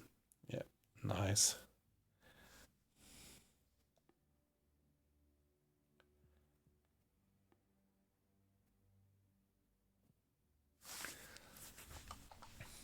So let's see, another machine gunner. Rocket launcher. The rocket launcher is nice, but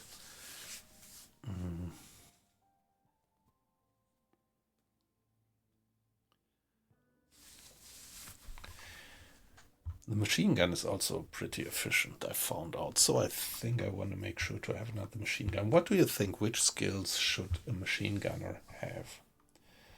I think he should have a bit of strength and health, right? Let's see who is strong and has health just as well. It would have been exactly this guy here, probably Mr. Vesely. It would also have been a good. Let's see, what else do we have? Accuracy.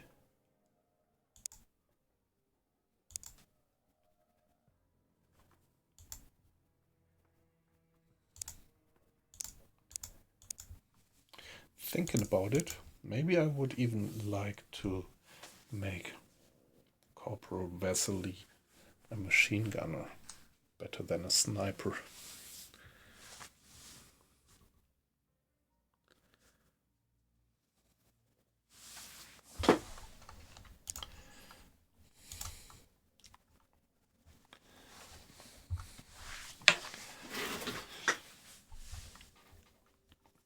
Okay, so you are gonna be a heavy weapons guy.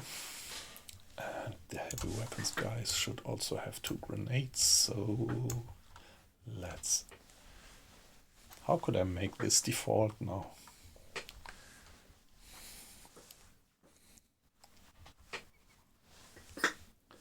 Well, however, we can check that later. Reflexes for clearing buildings. Yep, so it would be good. Having good reflexes is probably good for the assault guys, yeah.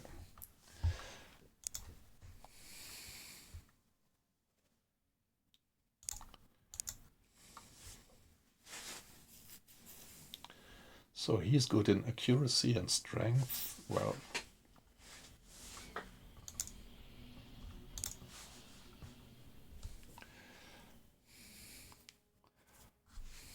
Lauren Hill, she's...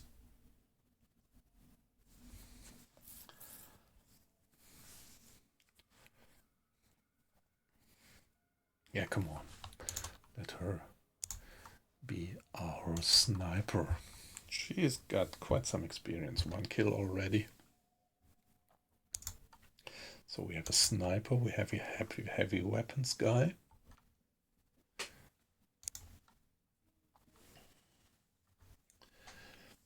And I really think about having a rocket guy just as well.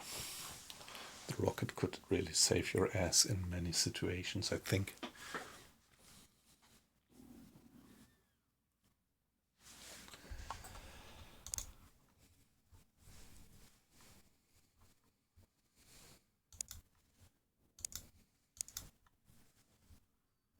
Somebody with high reflexes. Who has the best reflexes in the team? 55, 60.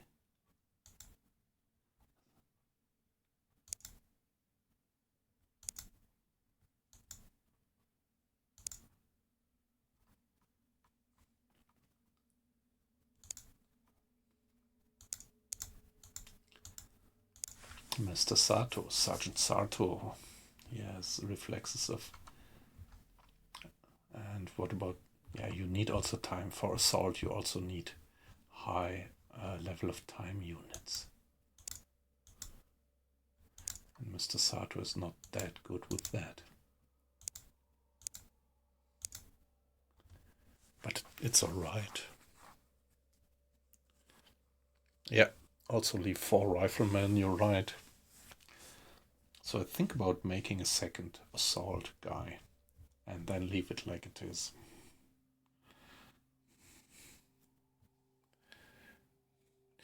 By the way, Favor 6 sounds like you might have a bit experience with this game here. I am just playing it for the almost first time. Do you know whether the type of role that I put onto these soldiers, do you know if this is gonna change the leveling up behavior, experience? Or I would also be curious whether, like what you do, what your performance is, or what the performance of each soldier is. Okay, it's based on use. All right, so okay, that is nice.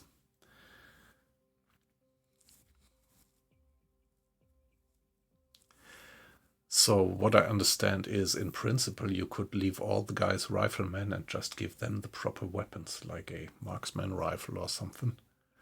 And then it would be just the same, right? Just that you have, better kind of management of the team when you do it like that. Which sounds good, because this makes the game feel pretty real and flexible.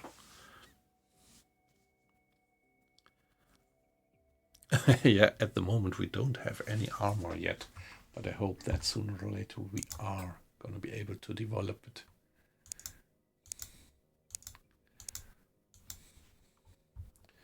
Yeah, he doesn't have any margin left to carry stuff around. This is why he's not having a med kit with him.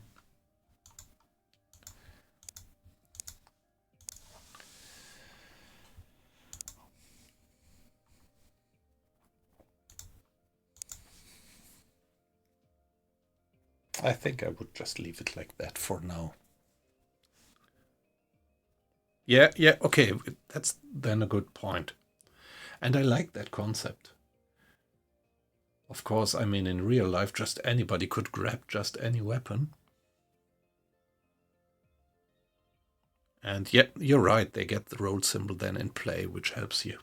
So for that, it's quite helpful, and I think I'm definitely going to stick to the concept.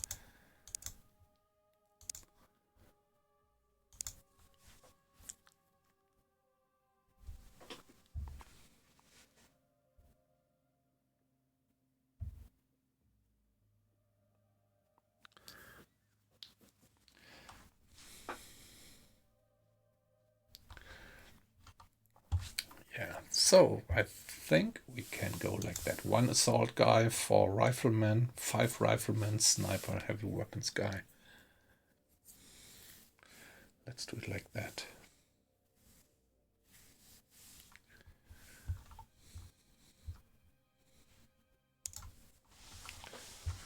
And maybe more sooner than later, also a rocket launcher guy.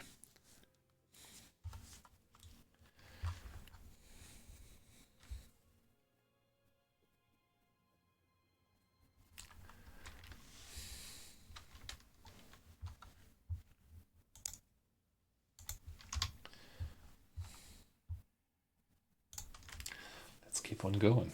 1 week is over in the game. Yeah, we could go on patrols with our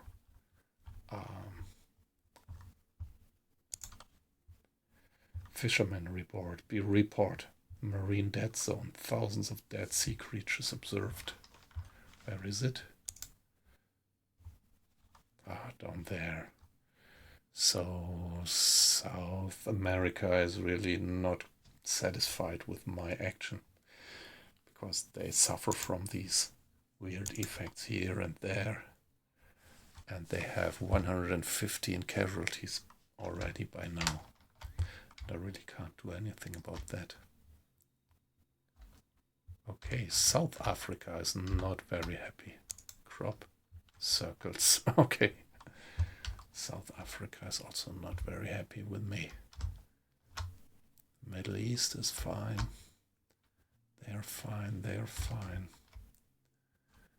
Europe is fine.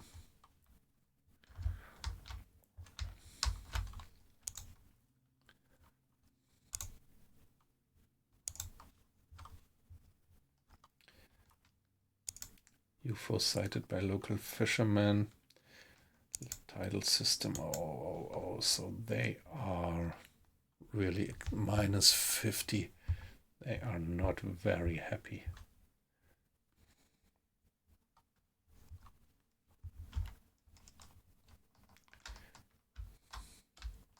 Yeah, but I can't reach them down there. Yeah, South America is frightened, is scared actually by all these things that happen at sea, but I can't do anything about it. And they already have 162 casualties due to aliens, but it's completely out of reach.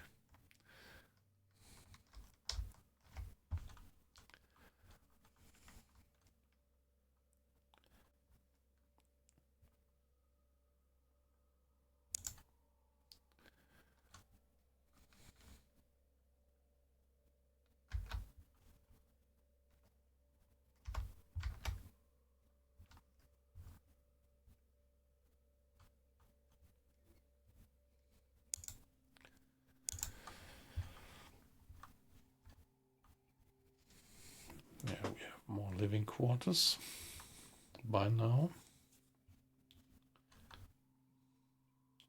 5 days for the laboratory, 1 day for the medical center.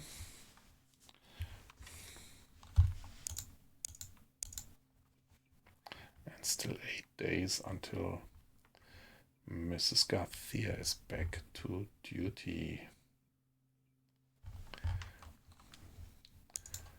And health of the... okay, Jennifer White is fit again. But maybe I would keep her as backup. Dora Schubert, Elise Larson, yeah, they are recovering slowly.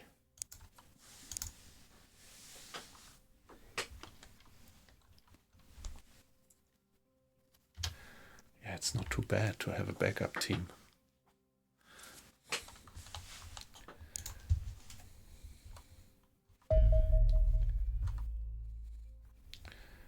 Okay, the following items have arrived. 5 scientists. Nice items. So we could start the high-speed interceptor.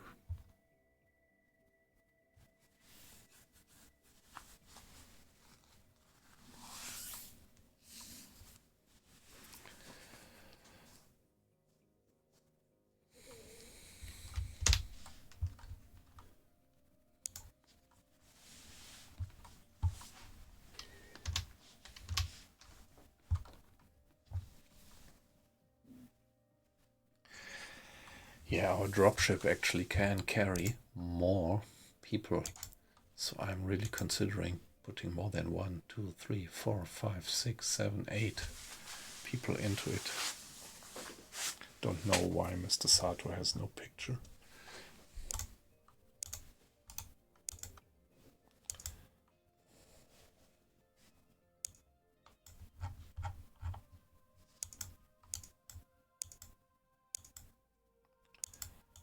Can I kind of position them? Wow, nice.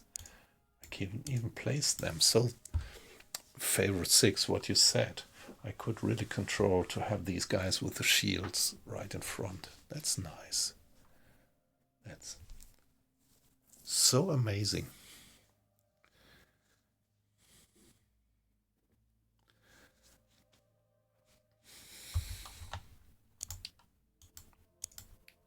All right, so let me take a look at the time.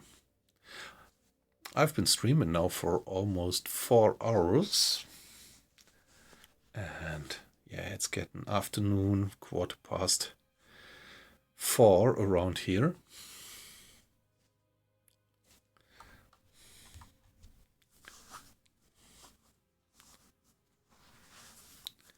Is it advertising going on right now? So it would be just too bad if I say goodbye just during an advertise.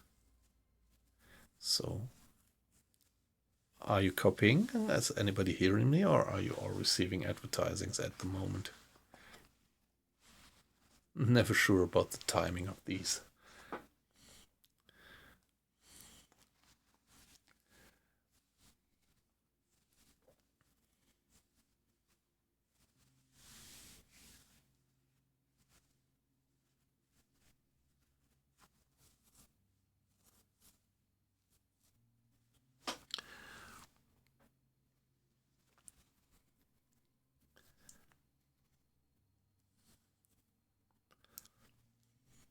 All right, guys, so let me give a first brief summary. 3 days ago, I had been playing. 3 days ago, I had been playing XCOM 2, which is also in the wake of UFO Enemy Unknown, similar game concept like this one here, but pretty much different, much more, I would say, arcade, more graphics style is great, but not that much deep dive game concepts behind. A good game, I think, but for me personally, this one here works much better. I pretty much love it. I think I'm gonna have much fun with this one, and I'm pretty sure that I'm gonna continue streaming that. It will never replace U-Boat. Yeah, be sure that U-Boat will be my main pillar of streaming. But I think now and then I'm gonna do this one here. Maybe I would even give it a fixed schedule. Let's see, pretty much like the game. So thank you very much for the feedback. Favor 6, you have some experience with the game. That's pretty helpful. And it was a pleasure to have you in. And Wasabi, also great that you were back in. Always glad to see you in the stream. And Yep, I don't know if you're still there. If you are, also a pleasure that you were in. Weight loss, you were in as well. If you're still, I wish you a good rest of the Sunday. And yeah, I'm gonna stream tonight, my late night stream, and didn't yet make up my mind which one it will be. So thanks for being in, and all of you guys who just watched silently, that's perfectly fine just as well. It's a pleasure to have you, even if you just watch and not participate in the chat, although you guys who participate in the chat make me even the happier streamer. So if anybody wants to drop a follow, you are warmly welcomed. And see you guys. Have a good rest of the day. Maybe see you tonight. Gonna stream at maybe something like starting at 12 o'clock around. Bye bye.